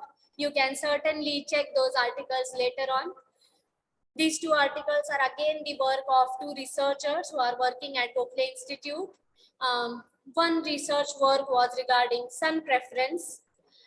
So when I was pursuing my PhD, this project was going on. UNFPA had funded this project, wherein the aim was to find out the families in which there are only daughters, what is the mentality over there? Are they not preferring to have son, or they have some different challenges due to which they are not able to go by their preferences? So through this study, this was again a qualitative study, in-depth interviews were conducted in Kolhapur, and the women who had two daughters were selected for in-depth interviews. And you will not be surprised to know, I'm sure, that though they were not having son, they were having only two daughters. The women mainly shared that certainly they feel pressurized due to the pressure they have from the family members. But then they were also of the view, they perhaps due to the influence of the family members were of the view that it is not that they do not prefer to have son, it's just that they are not having. So still the mentality has not changed, and the change in behavior will take years to be experienced. So that is what was the main finding out of that work. Then another ethnographic work can be like another example for the ethnographic work can be the randomized controlled trials that are undertaken by Abhijit Banerjee and Esther Duflo. I have shared a book review of this very famous book, Poor Economics. I'm sure you would be aware Abhijit Banerjee, Esther Duflo, and Michael Kramer had won the Nobel Prize in Economics in 2019 for practically alleviating people out of poverty through their Abdul Jamil Latif Poverty Action Lab. So they are making use of this technique called randomized control trials, and they are helping people to get out of poverty. Anybody who is aware of what this technique is of RCTs, randomized control trials? No, ma'am. No, ma'am. Okay. Thank you for responding, Rit ma'am. I just thought that it should not go in the form of one-way communication. So I just thought of breaking the discussion over here. So this randomized control trials is nothing but providing an intervention to one group. So say for example, making available some resources to one group of people, like providing them some skills which can be utilized to get employment, providing them with some other resources, like they had provided cows to one group of people so that they can get some money with the help of that, and not providing any resources to another group of people, which will be the control group, and then trying to check if the treatment group people have been able to come out of poverty due to the availability of resources and skills, and to compare it with the control group, and that has actually helped many people to come out of poverty. So for this purpose, ultimately they had to frequently visit the places from where the groups were selected, and they had to bring in these interventions. So that is the example of ethnographic field work. Nandini ma'am, thank you for answering the question. You are relating it to the clinical studies. Yes, there as well, this randomized control trials experiments have been used frequently as a technique for finding out the implications of certain interventions. And this is another study regarding the way in which children are treated at the ashram schools. This is again an ethnographic work, because the researcher used to frequently visit the ashram schools in Nandurbar district, and there he had found out that though there is a lot of intervention through the governments, through certain other NGOs as well, still the children over there continue to experience a lot of exploitation and lack of access to basic amenities. So that is what can only be known by visiting the fields frequently, by staying over there for a longer duration. Because if we go there only for a few hours, people will not open up and will not tell you that they are being exploited, that they are not getting access to many resources which they should otherwise be getting. And these are the challenging topics that I wanted to discuss with you all. So these two are again some articles which you can check in later on. One article I have already discussed with you regarding the challenges that healthcare workers had faced during the first wave of the pandemic. So that was an emerging issue. So qualitative approach could have only been utilized. And there are some some areas in which you cannot get a detailed information and which is rather required, and there are many sensitive topics. If you are going to touch upon them, qualitative approach is going to be better, because you will be better having an access to more information about those sensitive topics, right? So one is, I've mentioned about investigating the prostitutes or the transgenders or the homeless households. So there the qualitative approach can be of use. Then there are several publication malpractices, right, that are being followed by some researchers, that are being followed by some other, I would say, editors who come up with the predatory journals, who come up with the journals that are not of good quality. So certainly it is challenging to get information on that. But if you are in touch with some of the people, if you are able to get the information indirectly from them, then certainly that is going to be a completely different topic. And I'm sure you would be aware of the online exam malpractices. We all have been experiencing that. There have been very malpractices that are followed by some of the students when they are having access to the online exams instead of the offline ones. So there also openly the students might not be interested in sharing, right, the information, but at least indirectly through detailed discussions in general with the students, if you are able to get some information, that can be a different work as well. And of course, our work should always be related to the implications that it has in the society. So these topics certainly are having implications in the society, right? They are going to help us to have welfare into the society if we are able to get rid of the problems. So certainly these topics can be of use. Tanushri ma'am, you have unmuted yourself. Any question for me?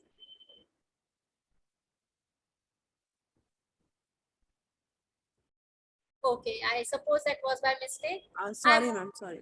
No, that is fine. I just thought there's some question. You need not be sorry at all. Then I have already discussed about these ISKCON followers and how they had adopted resilient measures during the spread of the pandemic. Then always you will find so much of information available regarding domestic violence that is experienced by the women.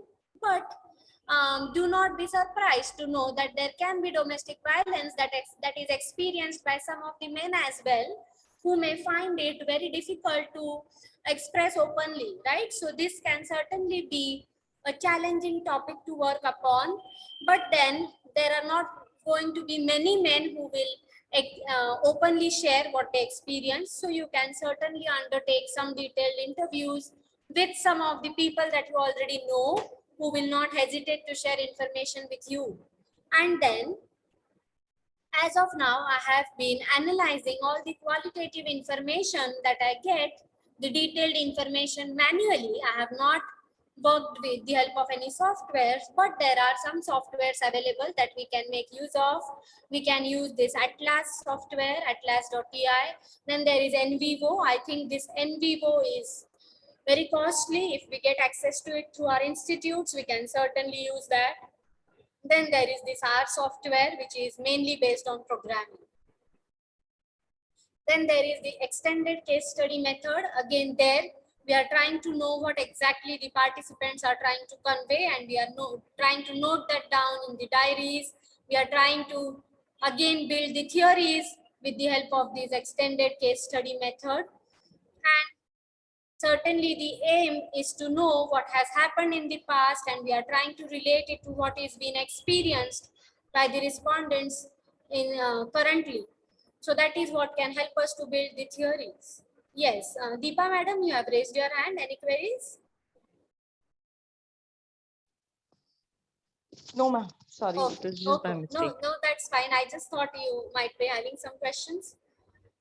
Then certainly this extended case study method has been discussed in detail by Buravo, and he talks about the way in which we can be trying to get an idea of the connections amongst the ethnographic events which we may experience currently by staying with our participants, and what has been experienced by them in the past.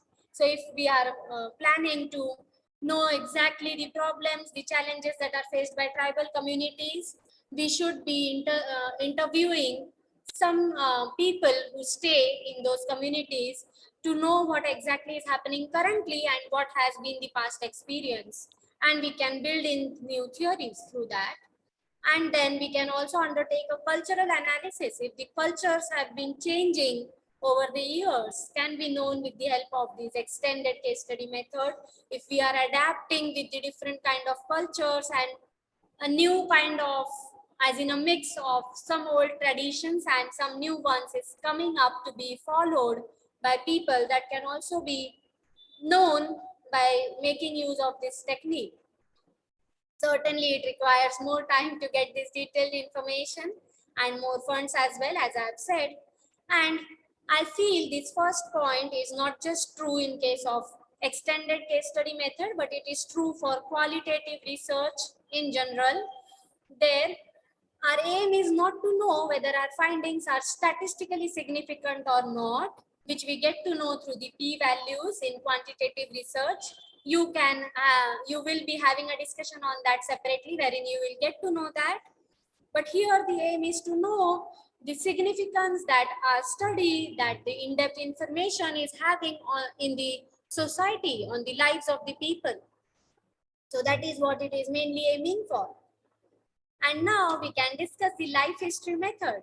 I hope before we discuss that with its evaluation, I can get to know from some of you what it could be, what the name suggests to you, what could be life history method.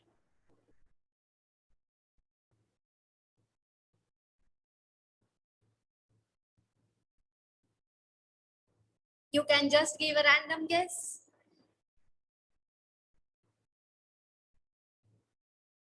Yes?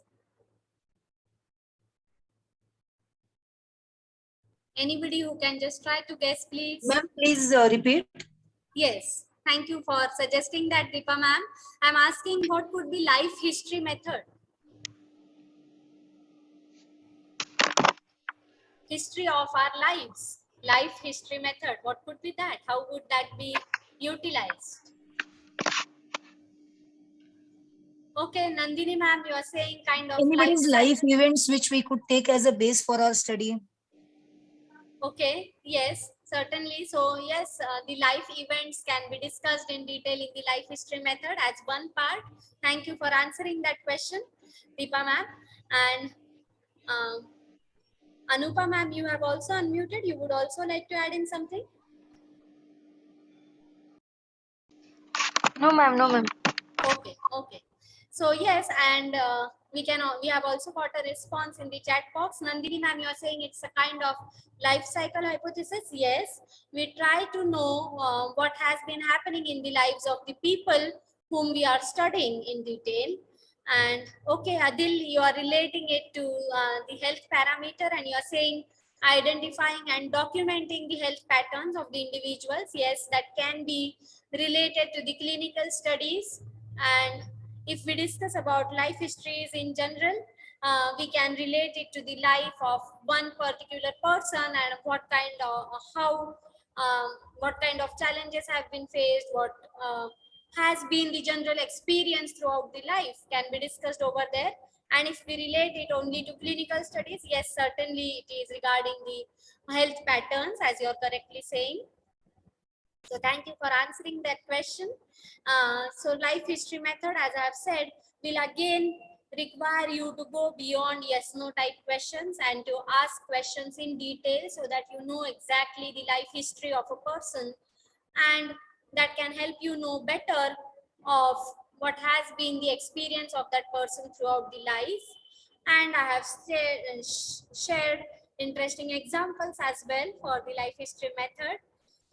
And mainly in the life history method, we will be trying to get to know what have been the experiences of the person in a chronological order, of course. And the examples that I have shared is, in addition to, before I talk about examples, in addition to the detailed interviews that we will frequently undertake with that person to know about the life history, we can also make use of the diaries if that person has written. We can make use of the email communications. We can make use of any other form of documents that can better help us to know about the experiences of that person. And I have given 3 good examples. One is the Diary of a Young Girl. This is the book on Anne Frank and what kind of challenges, problems Anne Frank had faced um, when she was with her family hiding in a place because Jews were being tortured back in those days by Adolf Hitler. So that is an example of life history according to me. Then there is another book called I Am Malala on Malala Yousafzai that also gives us an idea of her life history, what challenges she faced, how she was very firmly fighting for the girls' education, how her father has been a strong supporter. And the last book is the very recent book that I have come to know about, and we can certainly read that these 3 books. This book called The Journey Home is written by Radhanath Swami. He is again ISKCON follower, and if you find about him online, if you may find that he's an American guru and he has been practicing spirituality to a very large extent, and at the age of 19 or 17, he had walked from US to India. You cannot even imagine, we cannot even imagine that he had walked from US to India, and he has shared all those experiences in this book called The Journey Home. So it would be worth reading, and that could be a life-changing experience for us. Then again, when we say discuss about the critical evaluation, there could be some people whom we do not know, but they have made a remarkable contribution into the societies. So we can undertake a life history analysis of those people. Again, it is going to require a lot of time, and there could be some ethical dilemmas associated with this study. Ethically, something that is not correctly done by that person, whether to share that or not in the analysis, how to protect the identity of that person, and how to build up rapport and trust with the participant, with the person whose life history we are going to present, is going to be a challenge. Only then we will get to know almost everything about that person. And then there are some interview techniques, and we can have a discussion on the interview techniques and focus group discussion, thematic analysis, and then we may break. I would just like to know if we may discuss all this quickly and then break, or are we breaking now and having a discussion on that later on? I just want to get an idea. Madam, it is up to you. We can take break now, madam. Okay, because I thought it should not start becoming more boring as well. So no, it is not. It is very interactive, madam. Thank you. Thank you for responding positively, Tushar sir. So then in that case, what we may do is we will have a discussion on interviewing techniques, on focus group discussions and thematic analysis.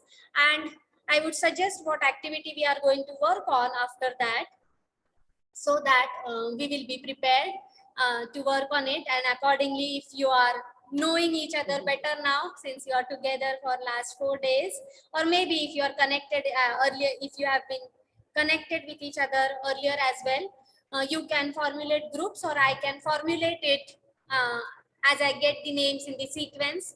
But I am planning to give an activity to you all. We can work on a topic of your interest. You can suggest one topic to me for qualitative research, and we can try to have a discussion on that in the break rooms. I hope the break rooms can be allotted in this. Can we have the breakout rooms in the Zoom? Tushar sir? I don't have idea about it, madam. Okay, because usually there the discussions can go in well amongst the groups itself. I will check it. Yes, enable. I will check it in the break time, and if that becomes possible, that would be great. They can have a discussion in the breakout rooms, and then we may try to formulate some questions that can be asked on the basis of the discussions on the particular topic. So that is what the activity that I am thinking of conducting, so that we better know how to practice qualitative research. And then we may discuss further points as time permits. So now, after sharing the brief idea of what we will be discussing post break, can we break now?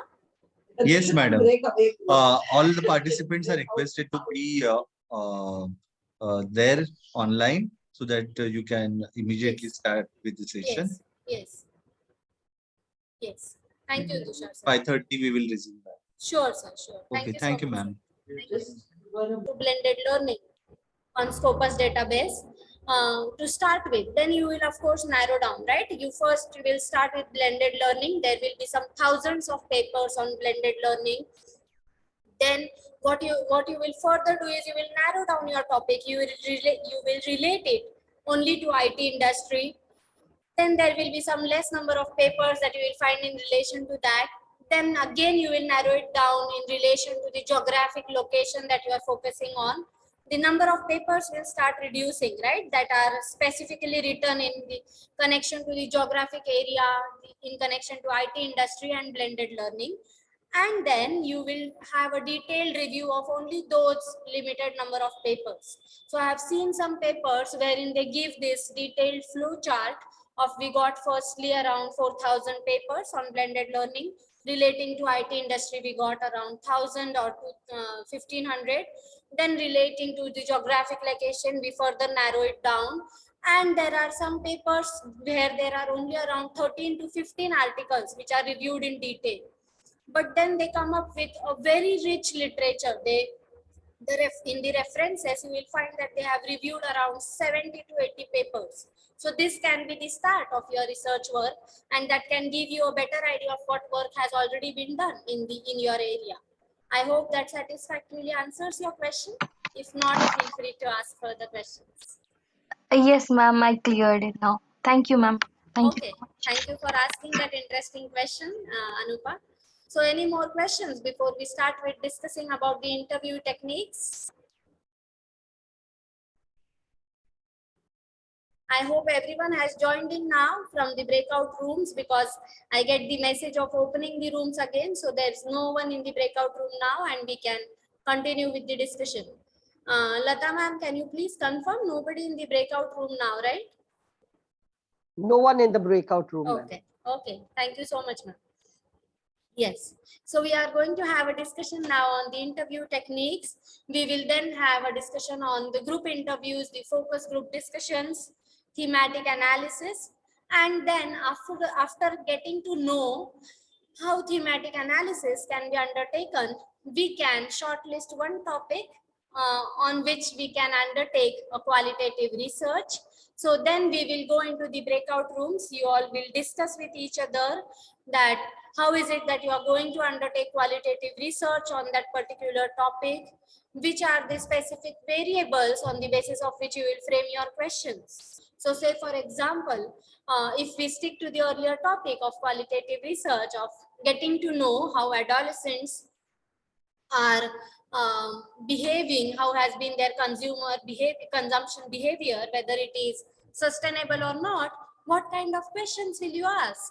At least if we have one question from one group, one question from one breakout rooms group, that will give us a better idea of how can we roughly start with qualitative research. So that is the key aim of this activity. So before we conduct that activity, let us have a brief discussion on the interviewing techniques.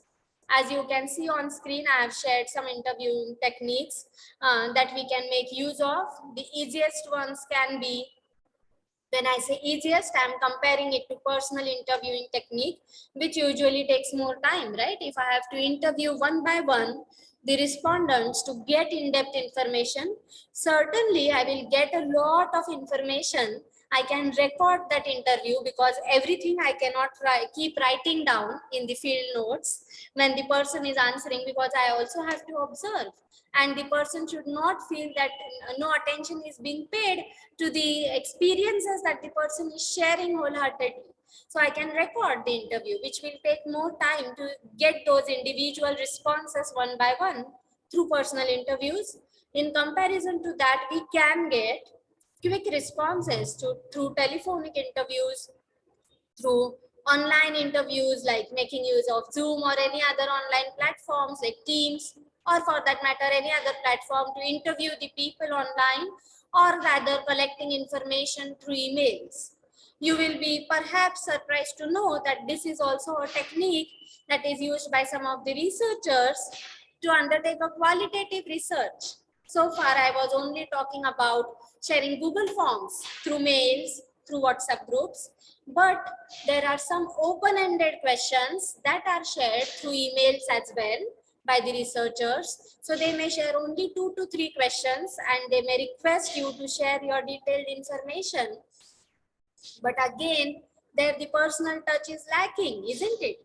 If you don't know the person who is asking those 2 to 3 questions to you, why will you answer? And why will you spare time and give in-depth information? So it is challenging to undertake qualitative research using this technique, where we are not in touch with the person, where we are not able to build up any rapport with that person, but we are just in the quest of getting quick information and the detailed one also, which we might not get. Let us discuss these interviewing techniques. What kind of methods are we using in these interviewing techniques? So mainly, as I said, in case of not just interviewing technique, in case of any technique that we use for undertaking qualitative research, we are going to make use of unstructured or semi-structured questionnaires, because our questions will change on the basis of the responses that we get from the participants. And of course, it is giving more liberty to the participants to express themselves so that we get the rich data, and certainly we can record the interviews, as I said. Then these are just the key points of interviewing techniques. Certainly it brings in a lot of subjectivity, because the information that you share with me, as I said, if I am having already an impression in my mind that the adolescents might not be following responsible consumption behavior, with that impression in my mind, even if the adolescents say that this is how we are connected with NGOs, these were some of the responses that I've got from the adolescents in the past. So even if they say that we are connected with NGOs, through which we make people better aware of making use of eco-friendly products like bamboo brush, or we are connected with NGOs that help us in making people aware of the harmful effects of making use of firecrackers, of making use of plastic-based products, then that can certainly give me an idea that they are not just practicing sustainable consumption behavior in their lives, but they are trying to promote it further by connecting with the NGOs and doing a good work. But only if I'm able to accept what is the information that they are sharing, by not having any negative impression in my mind, by not having that subjectivity, then only I will be able to make a better sense. I will be able to interpret the information that they are sharing in a positive manner. And then certainly we are going to discuss about focus group discussions. And there are some points which we have already discussed about interviewing technique, which I need not elaborate again. Then certainly it gives the semi-structured interviews are going to give more scope for the participants also to talk about something which is not directly asked. It gives us also more scope to the interviewers to ask something which is not stated in the questionnaire. And certainly it helps us to know better of the experiences that are being faced by the people in the past. And then, as I have already said, in case of email interviews, we cannot probe the participants in detail. We may get the information, very brief information. It may not serve the purpose of qualitative research, is what I feel. If we get in-depth information through emails, then of course nothing like it. That can also help us to undertake qualitative research, but it is challenging. We cannot determine whether people will be sharing in-depth information or not through emails. Again, when we say telephonic interviews, it is easier to be said than done, right? When we usually get irritated with the calls that are made to us, which are not of any use to us, right? So it is difficult to interview people and get the required information by calling them. And certainly people should also be having that much time to spare and to discuss the topics in detail through the telephonic interviews. And again, there is not going to be any personal touch when we just call the people and ask them whether they are doing certain things or not, whether they have experienced certain things or not. And their personal interviews can certainly help us to get that rich data. There are some challenges that are associated with the interviewing techniques also. It again requires more time and resources, and more than our time. If the respondents are not ready to spare their time, we are certainly not going to get the detailed information, and we are not going to be able to work on those topics, right? So you may very enthusiastically start with working on a topic, but if people are not ready to spare their time and share information with you, your work will remain incomplete. So that should also be checked in advance, whether you will be getting, just because it allows you to make use of purposive sampling technique, wherein you can select your own respondents. You can also first check whether you are going to get information, and accordingly you can proceed in that particular topic, in that particular work, so that you are able to complete it well in time. And at times, in case of personal interviews or group discussions, the discussion can get distracted towards completely different topics, right? Then it is our role, the interviewer or the moderators, as we are sometimes called, instead of interviewers, it is their role to ensure that we are going to stick to the topic that we are here to discuss. So that needs to be avoided. Then let us come to the group discussions now. It is of course different than the personal interviews that we conduct. In case of group interviews or group discussions, we may have a group of some people who are going to together discuss on a topic. Why to make use of this technique? So that in the discussion, when we hear others' responses, our discussions can get channelized in a particular direction, and we can also know that there are some experiences which we might not share individually in personal interviews. But in group discussions, if we realize that this is also what can be shared, which is shared by the other person, we will share more information, and that will give more in-depth information to the interviewer. But in case of sensitive topics, again, I feel personal interviews can work better, because people will hesitate to share this information on sensitive topics in the form of group discussions. So we should be mainly asking open-ended questions. Those questions should be neutral. We should not be judging the participants. We should be taking the information as it is. Though you may feel that this is but obvious, it is really very difficult to practice. So we need to be knowing what we should be practicing so that we get good information. And then of course, we should be asking questions which are going to help us to understand the nature of the participants better. And yes, unless we have familiarity with the group members, they may not be willing to share information in detail with us. We should be building rapport with them. We should always be here. The communication skills I have explained.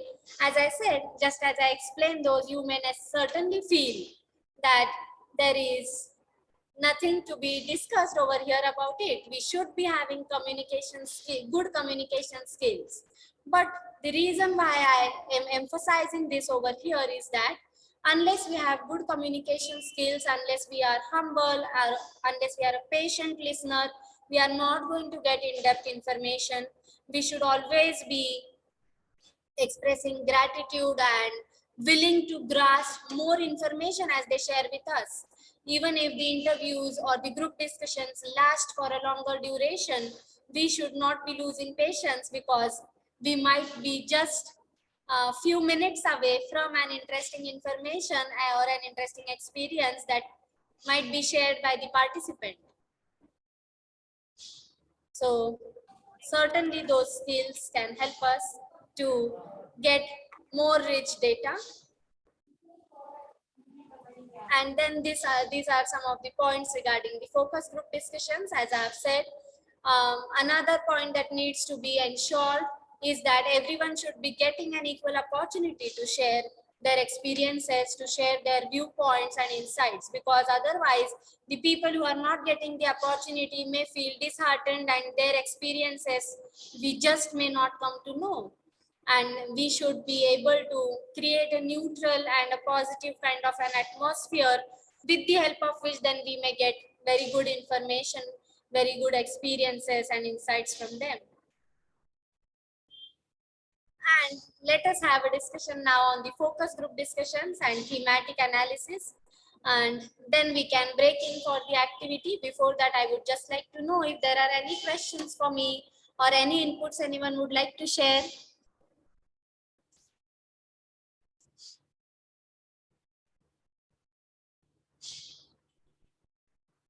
Yes, anyone?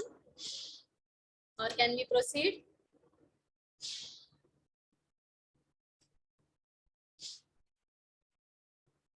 Gradually, the discussion may be less because of the time duration, I can understand, and that is the reason why I have planned the activity. So we can have a discussion on this, and then we can quickly break in for the activity, wherein you may again feel more interest. You may again be able to develop more interest into the discussions. So the focus group discussions. Thank you for responding, Adil. The focus group discussions are the discussions wherein you are again adopting purposive sampling technique, and you are, say for example, selecting only adolescents who are going to help you to know better whether they are following sustainable consumption practices or not. Or just to give you another example, you are particularly going to have those people in the groups who are, say for example, practicing Buddhism, who are, say for example, practicing any other way of spirituality, so that you can know what kind of resilient measures they had adopted during the spread of the pandemic. And then through the discussions, you can get a lot of insightful information, of course, and you will have to moderate the discussion frequently. It can get distracted. You may not be able to get the required information from them. So you will have to frequently jump into the discussion and kind of try to channelize the discussion in the direction in which you are interested in getting the information. Then how many respondents you can take in the focus groups? Now, usually you can have 6 to 8 participants, but minimum 3 can also do. 14 is a big number, right? If we think of the range of the number of participants, because if there are so many people, of course, you will realize if we give around 1 hour at max 1.5 hours for just one focus group discussion, and if there are more than 10 people, not everyone may get a chance to answer around 8 to 10 questions. You can ask at least 8 to 10 questions to them, open-ended ones. So if there are 5 to 6 people, everyone can contribute well, right? But if the number is more, then it is going to be difficult for you to manage.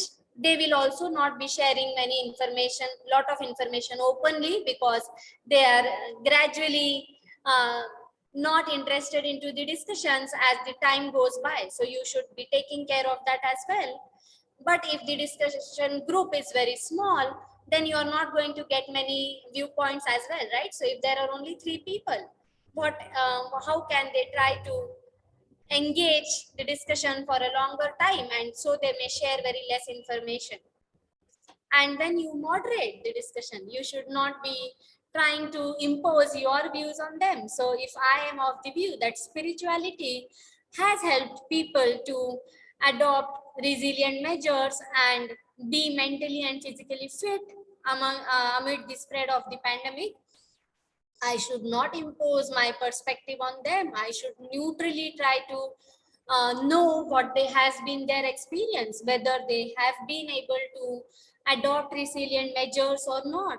If yes, what kind of measures have they adopted? So only if I neutrally hear that, they will give the correct experiences, they will share those. If we are biased already, and if we start with saying that what kind of measures did you adopt, perhaps they did not adopt any, but now ethically they may feel they should share some with you.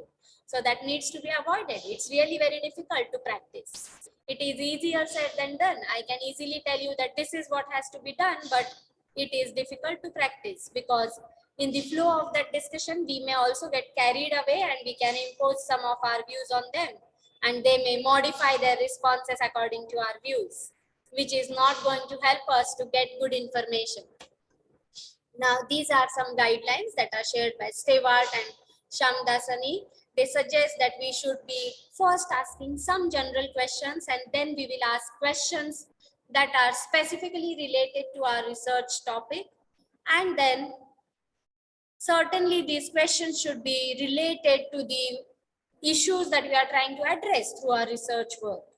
And at times it also happens that the group members, there will be one or two who will dominate the discussion. So that needs to be avoided by the moderator, and the moderator needs to see to it that everyone is getting equal chance. Rather, there will be always, in a group, there are always going to be some people who will not openly share their views. So you should be encouraging those people also to share their views. Rather, it might be the case that they are having very relevant experiences to share, but just because others are sharing, they are keeping quiet and not sharing their experiences. So that should also be taken care of.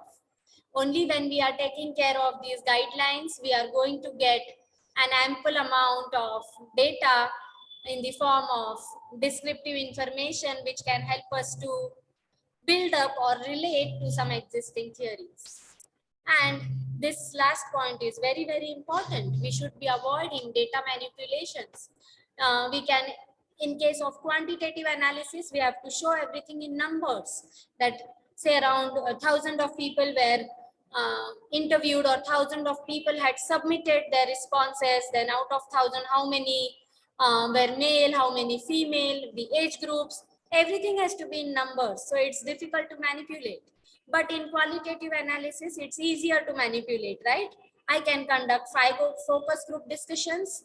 I can say I have conducted 10, but that will not give me the rich data through the limited interactions. So that should be avoided. Ultimately, your findings, the richness of your findings will get reflected through the time that you have spent on the focus group discussions. If you are ultimately able to collect more responses, conduct more discussions, that gets easily reflected in the findings that you share. Then this is the thematic analysis. We will have a discussion on that, and we will quickly discuss issue of reactivity as well. And some part of reactivity I have indirectly discussed earlier also. We will just relate it to the concept of reactivity now, and then we will certainly conduct the activity. So these two authors, Brown and Clark, have essentially shared the thematic analysis approach with us, and they are suggesting us to undertake it in 6 steps. Firstly, we need to become familiar with the kind of information that we are getting through the focus group discussions. Then, what do we mean by generating initial codes? There can be some frequent responses, right? So maybe we can get some frequent responses, like maybe the people practicing any form of spirituality can say that maybe they were practicing more of meditation, more of chanting or any other way of spirituality in order to be mentally fit. So these could be some of the frequent responses, right? So that those frequent responses are your codes. Then with the help of those codes, we can search for some themes that are emerging out of our analysis. So maybe we can say meditation as a resilience measure amidst the COVID-19 crisis. That can be one theme which has emerged from the frequent responses. Then we will have a review of the themes that we have developed, and then we will finally define our themes, and then ultimately we are going to write down an analysis on the basis of those themes. Like we will share the information in their own words in relation to resilience measures, in relation to meditation technique that is adopted by them, in relation to any other particular form of spirituality that they had been following and that helped them to be mentally fit according to their perspectives during the COVID-19 crisis. And one more point to be essentially considered in case of focus group discussions is that immediately after one discussion, we should start searching for codes and themes so that we will better know how further discussions have to be carried out, and that can help us to better get information that we want to through the responses of the participants. When I say that, I do not mean that we will be manipulating the further discussions, but that can channelize our discussions in a better direction.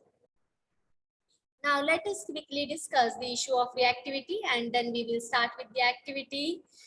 So what is this issue of reactivity? It means that the way in which we are going to, I feel, react to the responses of the participants, that is going to influence their further responses. So just as I said, if you are sharing some very relevant experience with me, and if you feel that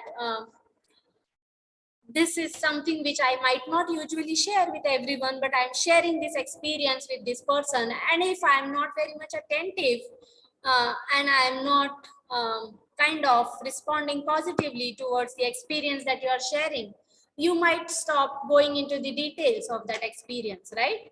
So our response as an interviewer to the responses of the participants are going to determine what they are going to share in future while answering the further questions. So that can undermine the richness of the work ultimately, because they will not share the detailed information with you. And there are several effects relating to reactivity, which we will discuss quickly. There is one Hawthorne effect, which means that if you are giving some special attention to respondents, that ultimately influences their further responses. Then certainly, if the people try to guess that we are being interviewed to know whether our spirituality practice is helping us to adopt. I'm sorry, someone has unmuted. If there are some people who want to know, if there are some respondents who feel that ultimately it is the interviewer is trying to guess whether my spirituality practice is helping me to adopt better resilient measures through the spirituality practice amidst the COVID-19 pandemic, the respondents may respond accordingly. They may just try to help you to achieve that objective of proving what you want to, but that should not be the case. They should be sharing their genuine responses. The same holds true in case of social desirability effect as well. At times, what is socially desirable, we may share openly, right? We may not share something which is not desirable, which is not acceptable in the society, even if we are following that. Then there is this novelty effect as well. People can respond according to the effect that the intervention is going to have in society. If some intervention is going to have negative effect, they may respond negatively. But certainly, the respondents who have been a part of qualitative research in the past suggest that whenever they are being interviewed, they are a part of focus group discussions, they become better aware of the topics. Like the adolescents may become better aware of sustainable consumption practices and they can actually start following those. So that serves the purpose of research, right? Actually, action research aims at doing the same. We try to bring in change in the behavior of the people through our action research. So that is what I mainly wanted to discuss. Let me tell you now what kind of activity we can have. As I have said, as I have informed before the break, we can finalize a topic to work upon. You can have a discussion on that topic. Maybe you can read something online in few minutes. I am planning to allot 20 minutes for this activity to you all in breakout rooms. You can read something, have a discussion and try to frame at least one question that can be asked. So together we can have some set of questions that can be asked in perhaps a focus group discussion, in an interview that we may have with some of the respondents for working on that particular topic. So what kind of topic can we work on? Can I suggest a topic, or is there any interesting topic that any one of you is thinking of which we can conduct an activity on? Ma'am, I have one in mind. Yes, please share. Basically, it is because I'm from psychology group, so I'll be giving a topic from that area. Great. So basically, seeing the basic mental health of survivors during the 2018 Kerala floods. So what are experiences they basically had and how basically it has affected their mental health.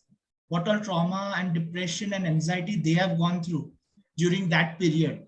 Basically that we want to basically check from our research. So this is going to be, ma'am, I think more into phenomenological research, if I'm not wrong. Yes, so maybe like it depends on the experiences that they had, and it in phenomenological research, usually you can also be over there with the participants and you can have your own experiences and you can try to relate it to the experiences of the other participants. Right, ma'am. And ma'am, can we do a focus group, ma'am, here or not? Or Yes. should we take like an individual, like person to person into one-on-one? I think we can have focus group discussion as well, because all are going to be the survivors of the floods, right? So they might not hesitate to share information on that. Had it been any other sensitive topic, if people are not very comfortable in sharing information or their experiences in groups, then we can go in for the interview technique, where we also want to have more of detailed information from that individual itself. But here, all survivors together can certainly share what has been their experience, what are the challenges they faced during the floods, how they had overcome that, who had helped them out in overcoming it. Yes, ma'am. Thank you so much, ma'am. So that is really a very good topic that you have suggested, Adil. Thank you for suggesting that. I hope everyone is fine with working on that topic, and we can break out in the groups and we can try to search in some information relating to the resilience measures that are adopted by the survivors. Though now Adil has specified, narrowed it down to the survivors out of the Kerala floods, we can search in general for some information and then we will be able to discuss with each other and build at least one or two questions that can be asked in the focus group discussions. Any queries before we break out?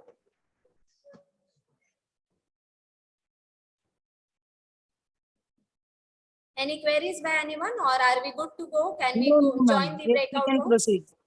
Great, great. Thank you for responding, Rit ma'am. So in that case, we can open the breakout rooms. You all can have the discussion, read something, frame one or two questions, and we can get back. It's almost 6:07. So can we get back by 6:25? Yes, to have a ma'am. discussion on whatever work we will do in this 15 to 20 minutes? Yes, ma'am. Yeah, ma'am, do you want to put us in the groups or? Yeah, please, ma'am.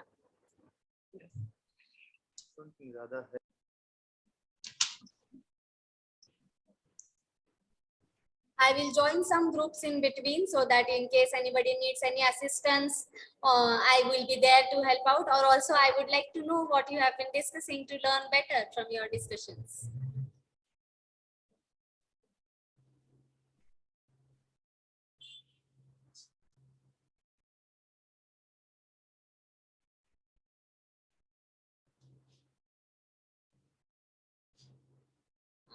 I'm actually not getting that pop-up now of opening the breakout rooms. Can you please?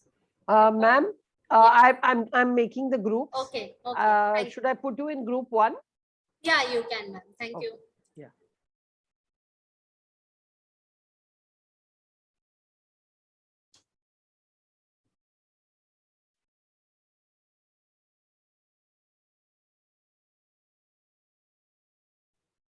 So I will be a passive observer in the groups. I will join some groups in between and I will just observe. You can continue with your discussions. I will be there to learn, not to investigate. So please continue your discussions. And of course, I will add in if I feel that I can add in some required information in between. Ma'am, may I join a group as well? Yes, Lata ma'am is creating the group. So you can join in the group, which. Yes, ma'am.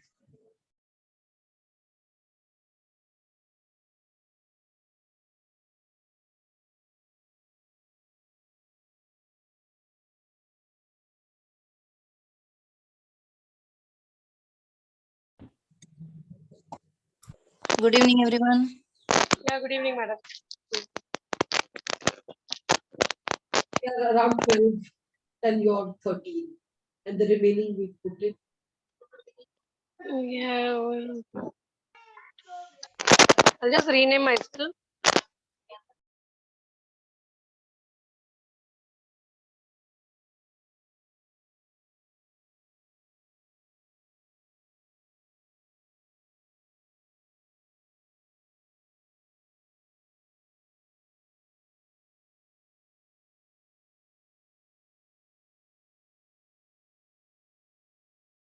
Yes, 1 minute.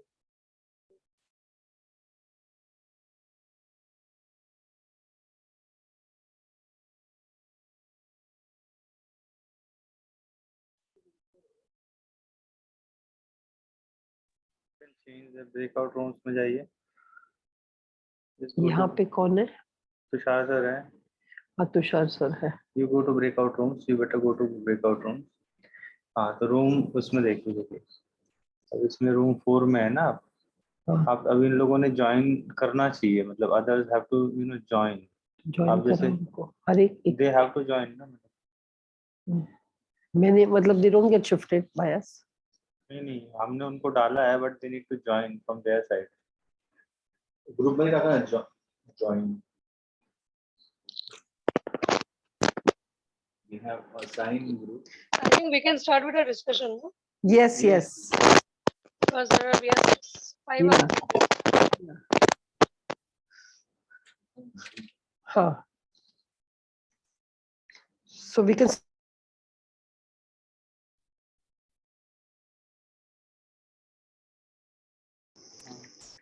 Please join the breakout rooms. Okay, this group participants, please start discussion over here.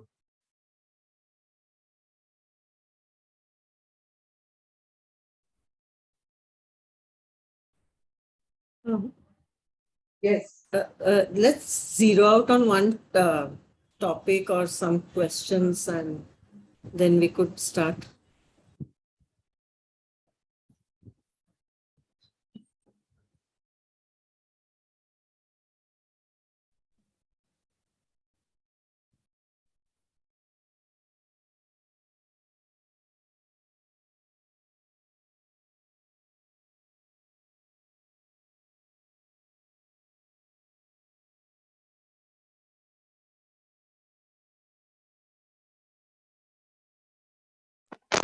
Yes, madam, we all are here. Yeah. Okay, if so you just it's my pick up some topic. Yeah, it's my opinion that as the survivors of the floods, what all problems what they would have faced after the floods, or what all issues which they comes which will come in their mind.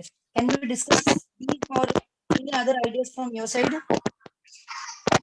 See, actually, go ahead with that topic. It's pretty general, so I think there are a lot of angles to it. There is an economic angle to it, social angle to it, psychological also. So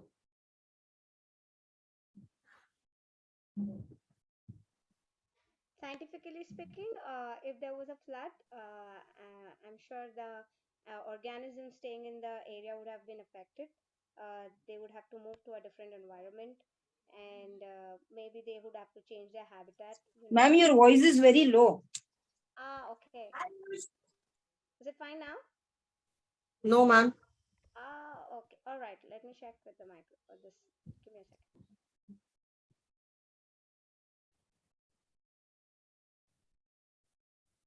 I think the biggest problem has been of displacement, losing your own home and house, and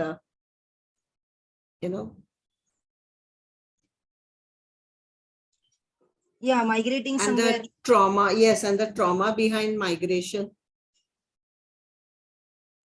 Yes, we can frame question on this also. Yeah. Basically,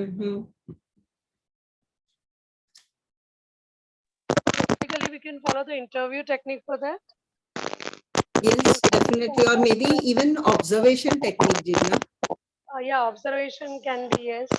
No, because like we are staying far Because I away think from. in this situation, asking questions and getting the responses might be difficult. So I think it is pretty observations itself that can give us the solutions. Right. Correct.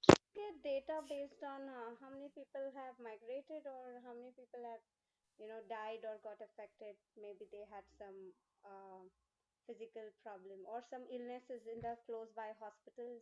There might be an increase of malaria or dengue. Even we can find out that any help, any NGOs or any people who have come actively to help them, and whatever help they have got from these people from general society. There have been NGOs, and via NABARD they have been routed to provide them help also at that time. Yes. So especially NGOs that are connected to the ladies, group. They were helped out, around 2,500 ladies. I happen to know that NGO well. Okay, so even that perspective could be considered. If someone could just note down what we are saying, and that could be.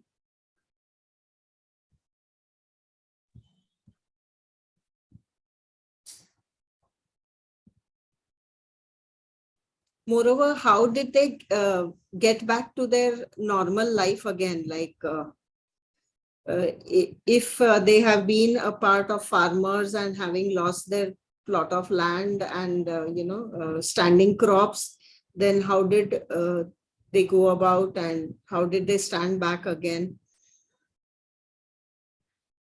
I think we need to objective first. That what exactly we want to study according. Your voice is cracking. We need to set the objectives first, so that accordingly we can plan for the questions. So objective would be what? One is to study the level of trauma. That would be more subjective and qualitative. Yes, that one. Then extent of displacement and economic loss to the family.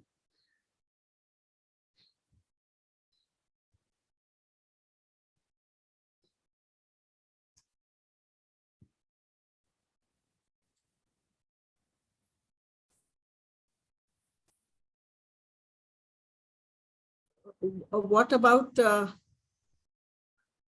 the source of income that was lost during the floods?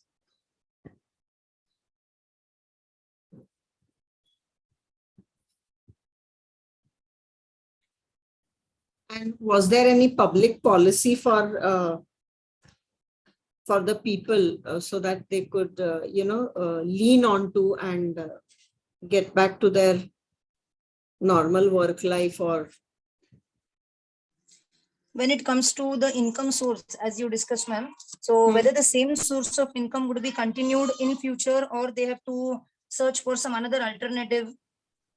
Yes, in fact, they I feel they must have searched for other sources of alternatives where that quick income start was required by them when everything was like washed away. So True. what was that? So I think that was by the help from NGOs, I guess. Yeah, but that could be for a limited period, right? What Yes, after that? and Yeah. after that, maybe they could have continued with that same activity or maybe something different. Yeah. So any backup? I mean, if not plan A, what next?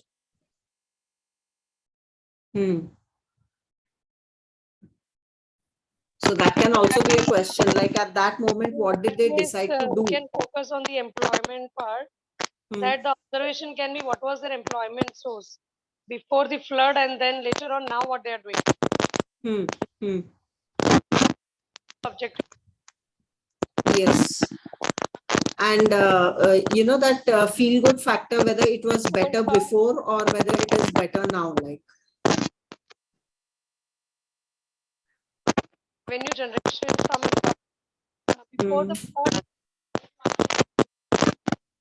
because the help from the NGO might be temporary. Yes, but what if that NGO provided some capital help to them, like, you know, some local instruments and machinery to start all over again? Anything with respect to new startup or venture help? I mean, the seed funding.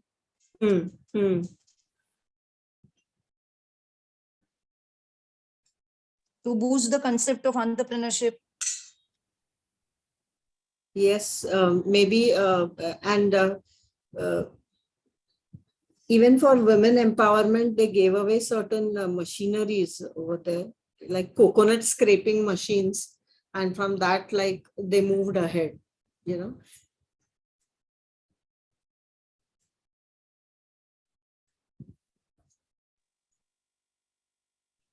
I think we have more participants. They can also contribute something, please.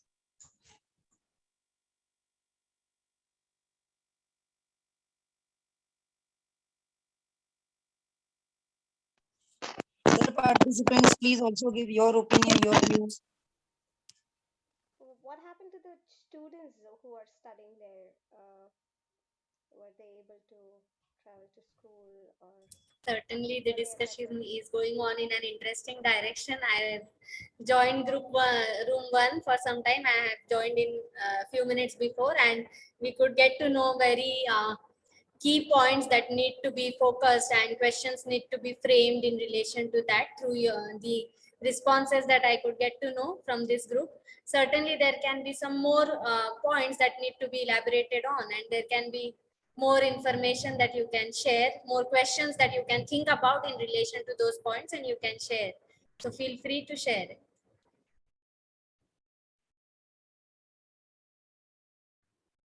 We will join the main room in next 4 minutes. So before that, if any other aspect, any other factor that needs to be focused, feel free to share that, please.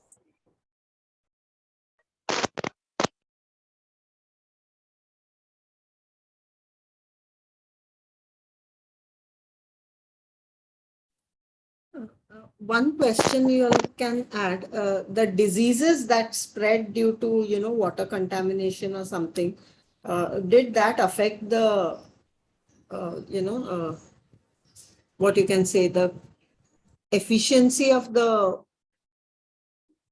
people to work, you know, like in economics, we say labor efficiency went down. Certainly, that is again a very important point that needs to be incorporated into the discussion with the participants. Thank you for adding that. Any more viewpoints to be shared by anyone, and any more questions in relation to those viewpoints? What about the safety and security of the belongings? I mean, after the floods, whatever is left, what about the safety, security of those things? There is one question in the chat box. What about the students going to school, and what was the impact on their education? Yes, definitely. That is also a very important factor that is brought into the discussion. And yes, safety and security ultimately is very, very vital, and that can certainly be incorporated. Even Yes, the it's like, health and hygiene factor after the period. Yes, it's that like can covering all the indices of human development. Yes. and that health and hygiene point can be connected to the point which Nandini ma'am was talking about in connection to the diseases that spread after the floods. And yes, there are some more points that are discussed in another room as well. I think now we can join in the main room and we can together have a discussion on the key factors and questions in connection to those factors that we can incorporate into our study to better understand the impact of floods on the survivors in Kerala. So, any more points to be shared before we join in the main room, or we can proceed?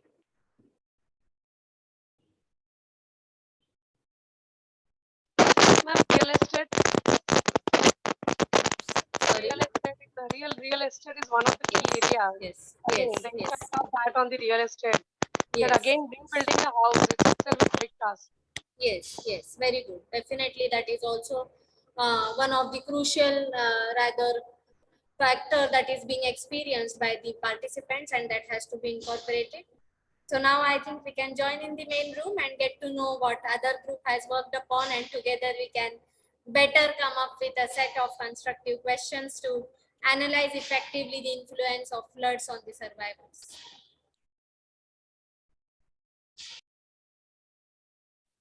So we leave this room? Yeah, I think we can, because it's already 6:25. So the time allotted is over, and I think most of the discussion is done as well. So we can leave.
People are joining in from the breakout rooms. We will start with the discussion in a minute.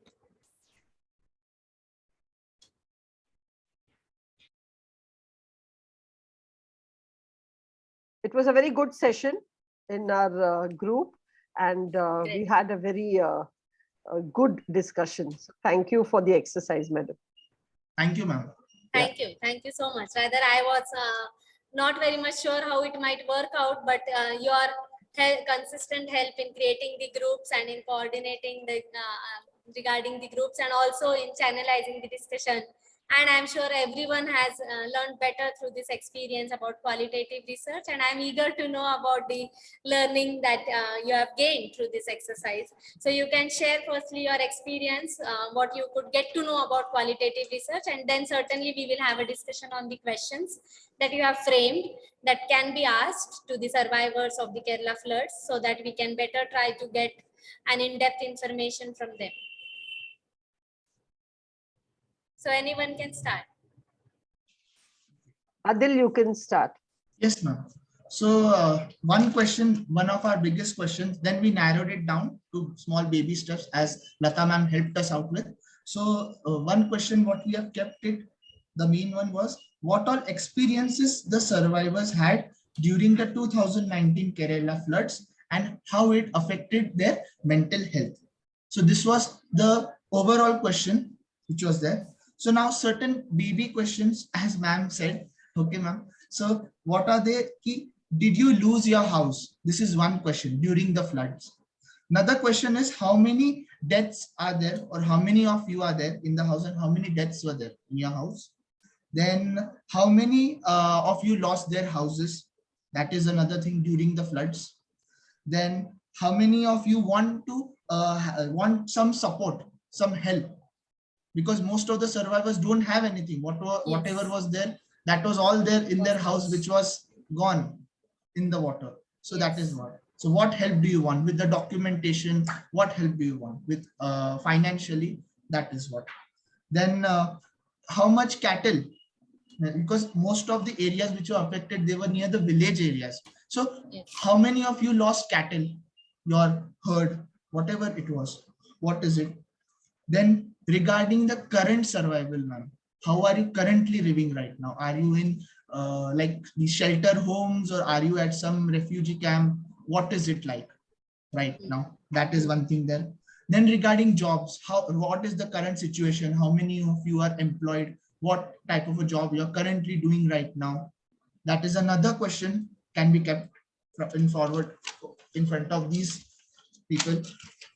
Then again you can come up with the coping strategies, because now we are talking about the mental health. What type of coping strategies basically these people are using to get out of these experiences, okay, so that they can move on in life. Yes. Okay.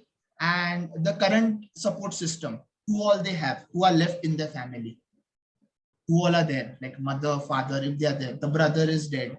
So how are they? How many of them are there? That also, there can be a count in that as well. So these are certain points we have kept forward. I think if I missed, Lata ma'am, could you please explain?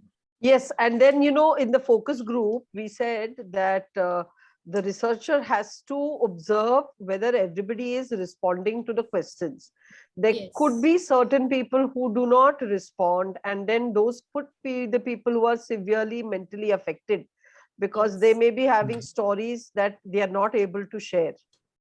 Okay, or the pain is so intense that you know they feel shy to talk about it, and then that is where we have to identify them and have personal interviews with them to document their story. Great.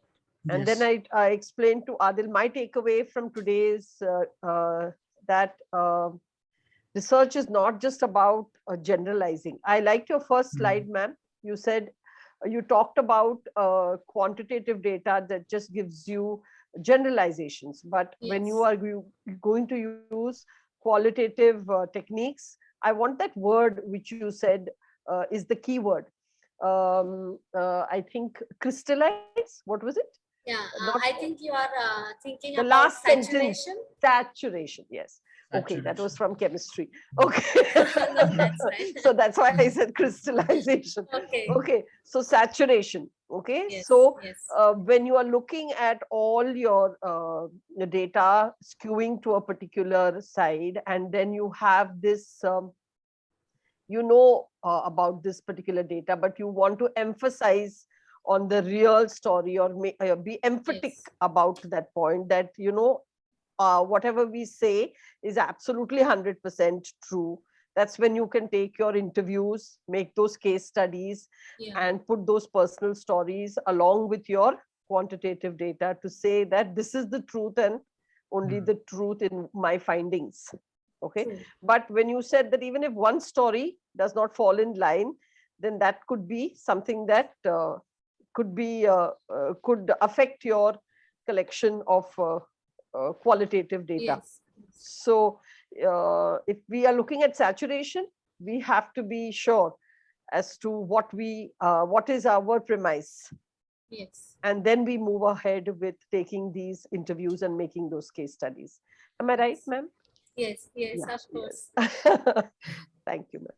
Thank you so much. Rather, I am so happy to get those responses from you both, Adil and Lata ma'am. You have shared a set of questions. I was expecting that we can frame at least one or two, but I am happy to get to know that you could think about that topic and bring in so many relevant questions that can be asked to the respondents. And I really like the way in which you could think about this further and relate it to the various methods also that can be used. So people who might not openly share in FGDs having their interviews can certainly help us a lot to build in a case studies, because as you have very rightly said, Lata ma'am, they might be having very relevant experiences to share, but they might not share it in the groups. So it's better to share their case studies separately. That can just make our work more of good quality and very rich in nature. So that is really a very good point that you have emphasized.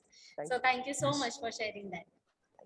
Thank you, ma'am. Can we get some responses from group 2 as well? There was an interesting discussion going on in group 2 with some of the other set of questions that can be asked with other relevant, in connection to other relevant factors. So if you can please share some questions that you were discussing so that our discussion of this activity can be more complete. Just to add, ma'am, we were also discussing about what type of method we should select. Whether should we go for a qualitative or a quantitative. So that is what ma'am and I were discussing, is we should, I think, use a mixed method so that at least there is like a comparison, like method mein mil raha hai kuch na kuch, like descriptive as well as in numerical ways. We are getting the data. You can compare both of these data together to get our conclusions. So that is another discussion we missed out. Great, great. So yes, certainly some information regarding the assets that they have lost, or some other questions that you shared, which will give us a better idea through quantitative data. There we may certainly collect quantitative data, and the qualitative data can help us to get that in-depth information, which is required to know what kind of challenges and what kind of difficulties they have faced during the floods. So thank you for adding in that as well. Thank you, ma'am. So as I always feel, it is good to learn something new through the discussion. So I could get to learn so much through those responses. So thank you for that. And anybody from group 2, please share some of the questions that you discussed. We just want to get the other inputs so that we will get an idea of other questions that can also be asked. You have already discussed about some questions which are not covered as of now through these earlier responses. So please share those questions. I think Nandini ma'am, Jigna ma'am, and Reet ma'am were having a discussion about those questions mainly in group 2. Can you please share some?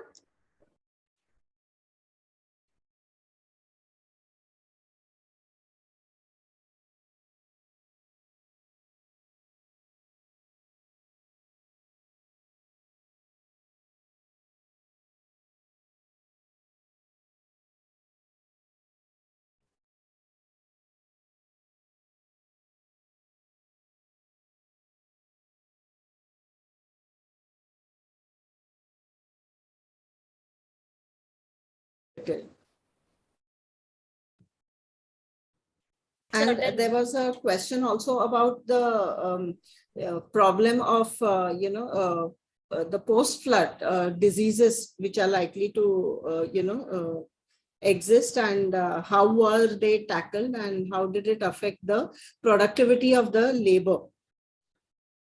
So these two I vividly remember. The rest I think I have missed out in the discussion. Great. So yes, these two are very important questions that you have added in, Nandini ma'am. Thank you for adding those. And I was also noting down some of the questions that were discussed in group 1 and group 2. So I can just add in some more important factors and questions that were discussed. So there was a discussion regarding the quick income access or quick access to some livelihood opportunities that might have been provided to the flood survivors. But what after that? That was also being discussed. So that can also definitely be covered, that in future, what kind of opportunities are available to them? Are they able to come out of this crisis better with only that quick access, or they are taken care of in the long term as well? And there was a discussion regarding the seed funding as well, regarding some women empowerment opportunities that were made available, regarding some machinery for coconut cutting. I think that was discussed, was provided to the women. So this can be, I think, some information that we can add on our own while we are discussing about the interventions that are undertaken by the governing authorities.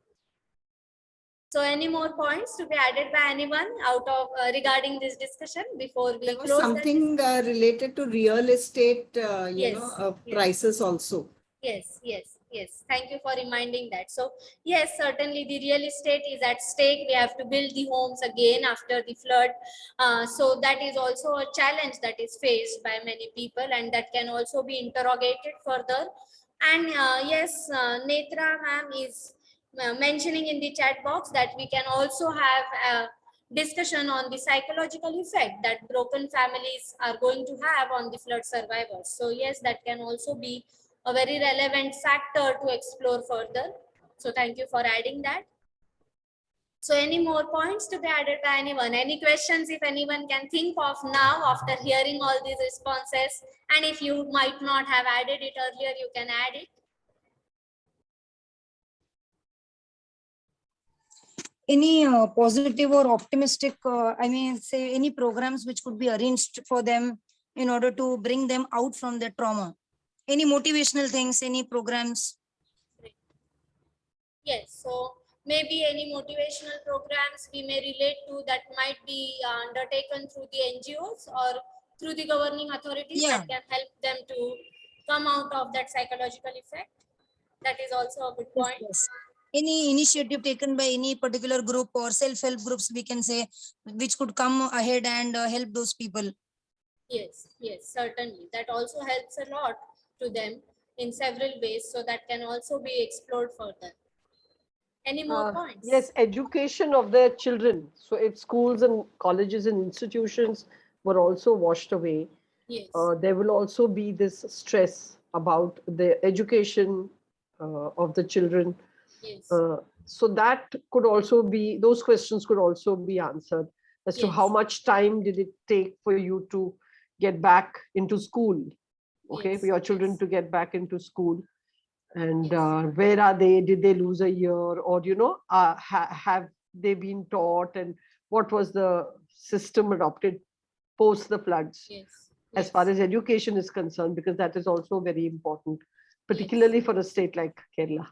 Yes, yes, yes, certainly. That is rather a very relevant parameter that you have brought into the discussion, Lata ma'am. As we have seen during the COVID-19 pandemic also, there was so much of education loss.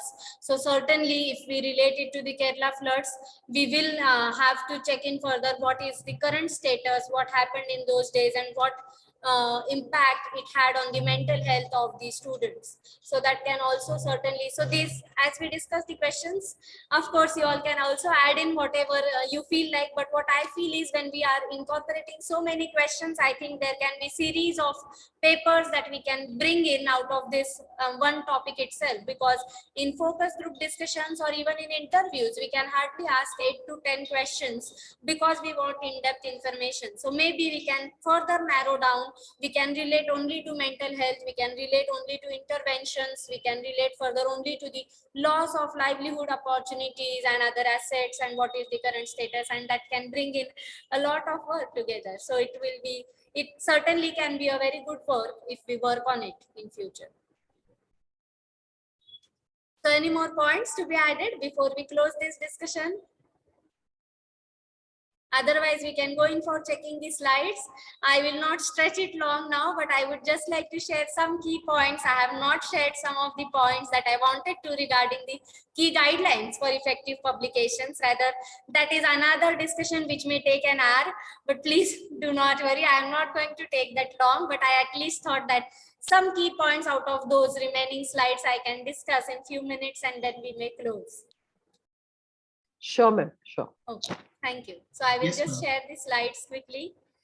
The main intention to share those relevant points is that, of course, we all attend such FGDs, workshops, and work on the research topics with the aim of having good publications. So keeping that in mind, I just want to share some key points.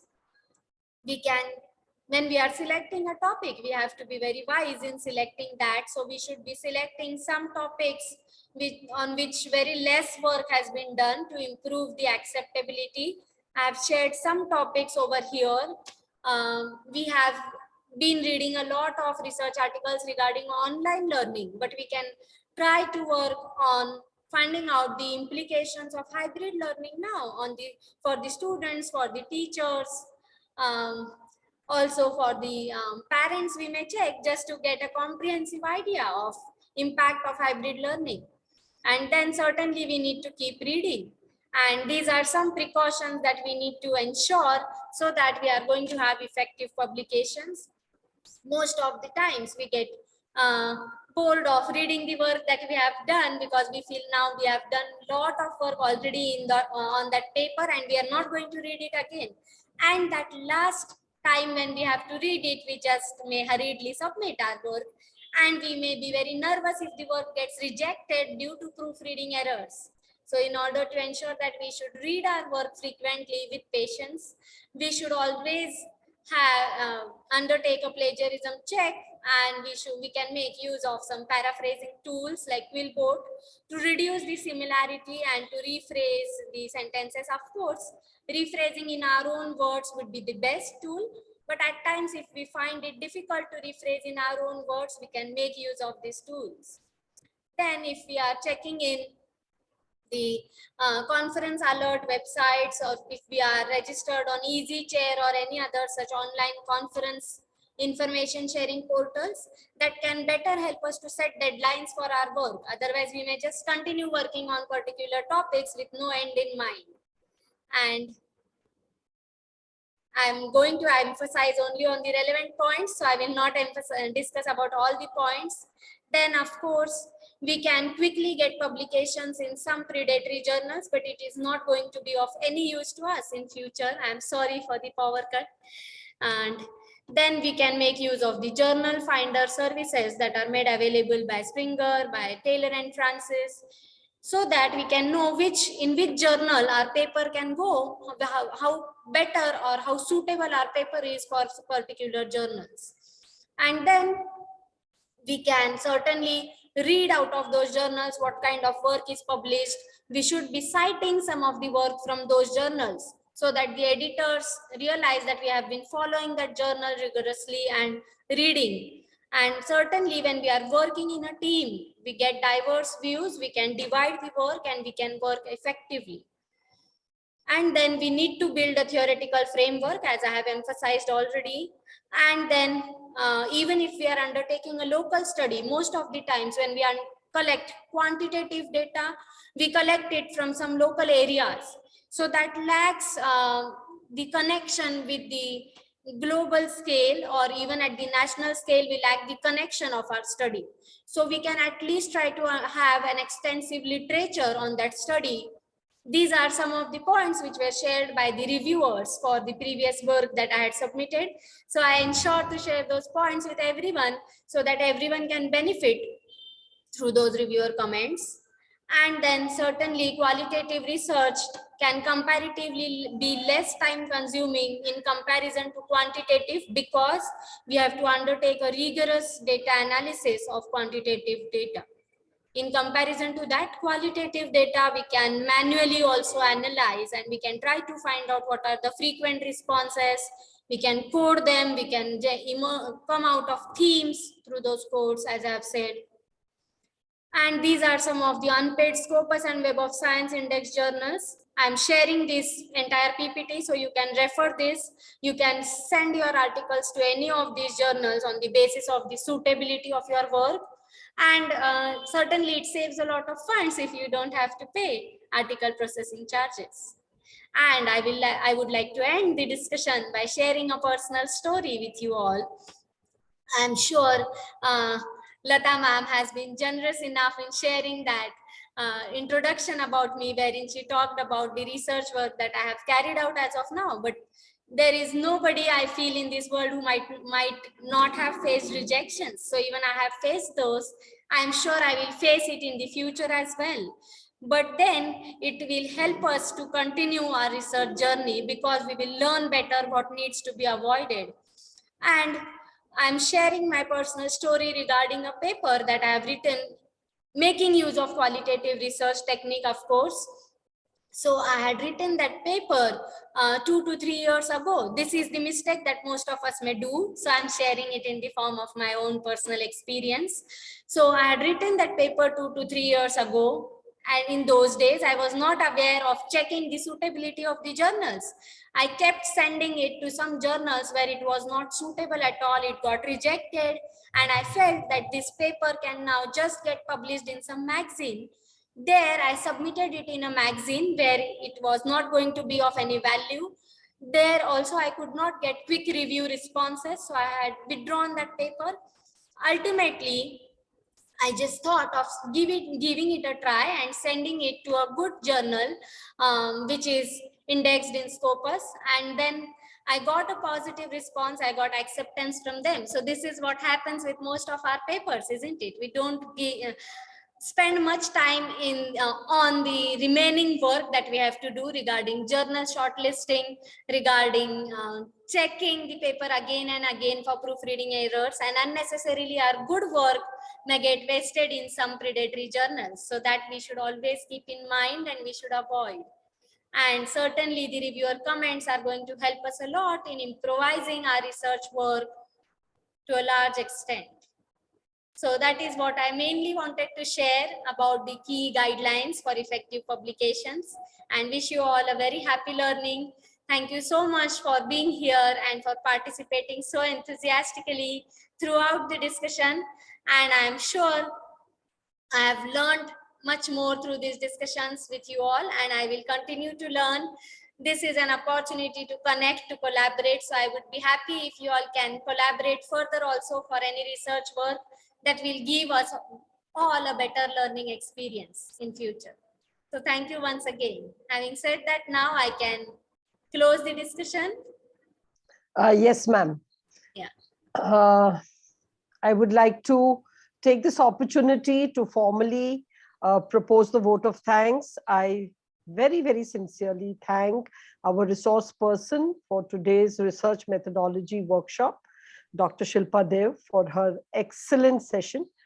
And what she did for us is made a very difficult topic. Whenever I think of qualitative research, I always thought that, this is something very difficult and this is something that we cannot do. But with a lot of examples, so many, many examples Shilpa ma'am used, she got us to befriend this entire qualitative research method. And before long, we became quite familiar, and we started opening our minds and said, yes, we can at least think of a mixed method, because as researchers, conventional researchers, we only believe in data. Yes. But now I'm so happy that we have this qualitative research method also wide open for all of us to experiment, to use. Thank you, ma'am, for taking us through this entire journey. We have learned all the methods, and you have given us all the details that we need to know, and also for giving us this little task to do, which made us think. And now we will be able to frame questions, be it a single one-on-one interview or a focus group interview, where we know that we have to have not ask more than 8 questions, and it has to be in themes. So there are a lot of takeaways for all of us. Thank you so much, ma'am. And your personal experience that you just shared, I think that was the cherry on the cake. You taught us that we have to believe in ourselves, and we have to believe in our research abilities. And when we do good, honest, sincere research, the only thing we need to do is find the person who will value the material that we create.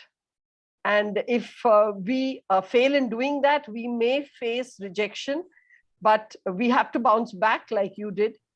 And then we have to continue on our journey of research and learning and sharing, like you have done with us throughout our research lives. Thank you so much, ma'am.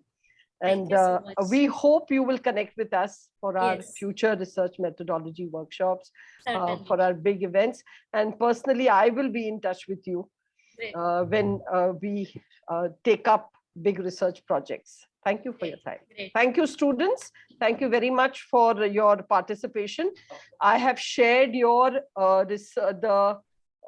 feedback form link with you. I request Tushar sir to please step in for the concluding remarks. Thank you so much. Before that, can I just Sure, speak ma'am. for a few minutes? Sure, ma'am. Yeah. Sure, ma'am. Thank you so much, Lata ma'am. You have always been very generous in giving that introduction and the vote of thanks, and that the way in which you have expressed the vote of thanks gives a personal touch to whatever has been discussed as of now. And certainly, I would like to thank you for giving this opportunity to me. It has helped me to learn a lot. To be very frank, you can ask Harsh sir. I was wondering if I will be able to have a discussion for entire 4 hours, because I have never had that before. I used to have discussion mainly for just an hour, but I could have that discussion because of the enthusiastic responses that I could get from everyone.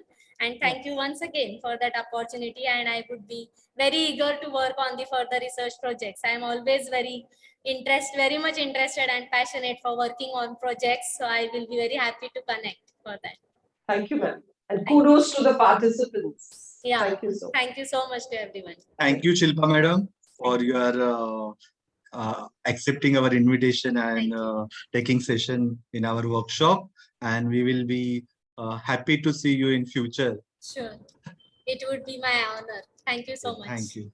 And all the participants, I request you to please fill the feedback form. Tomorrow or day after tomorrow, we will be sharing another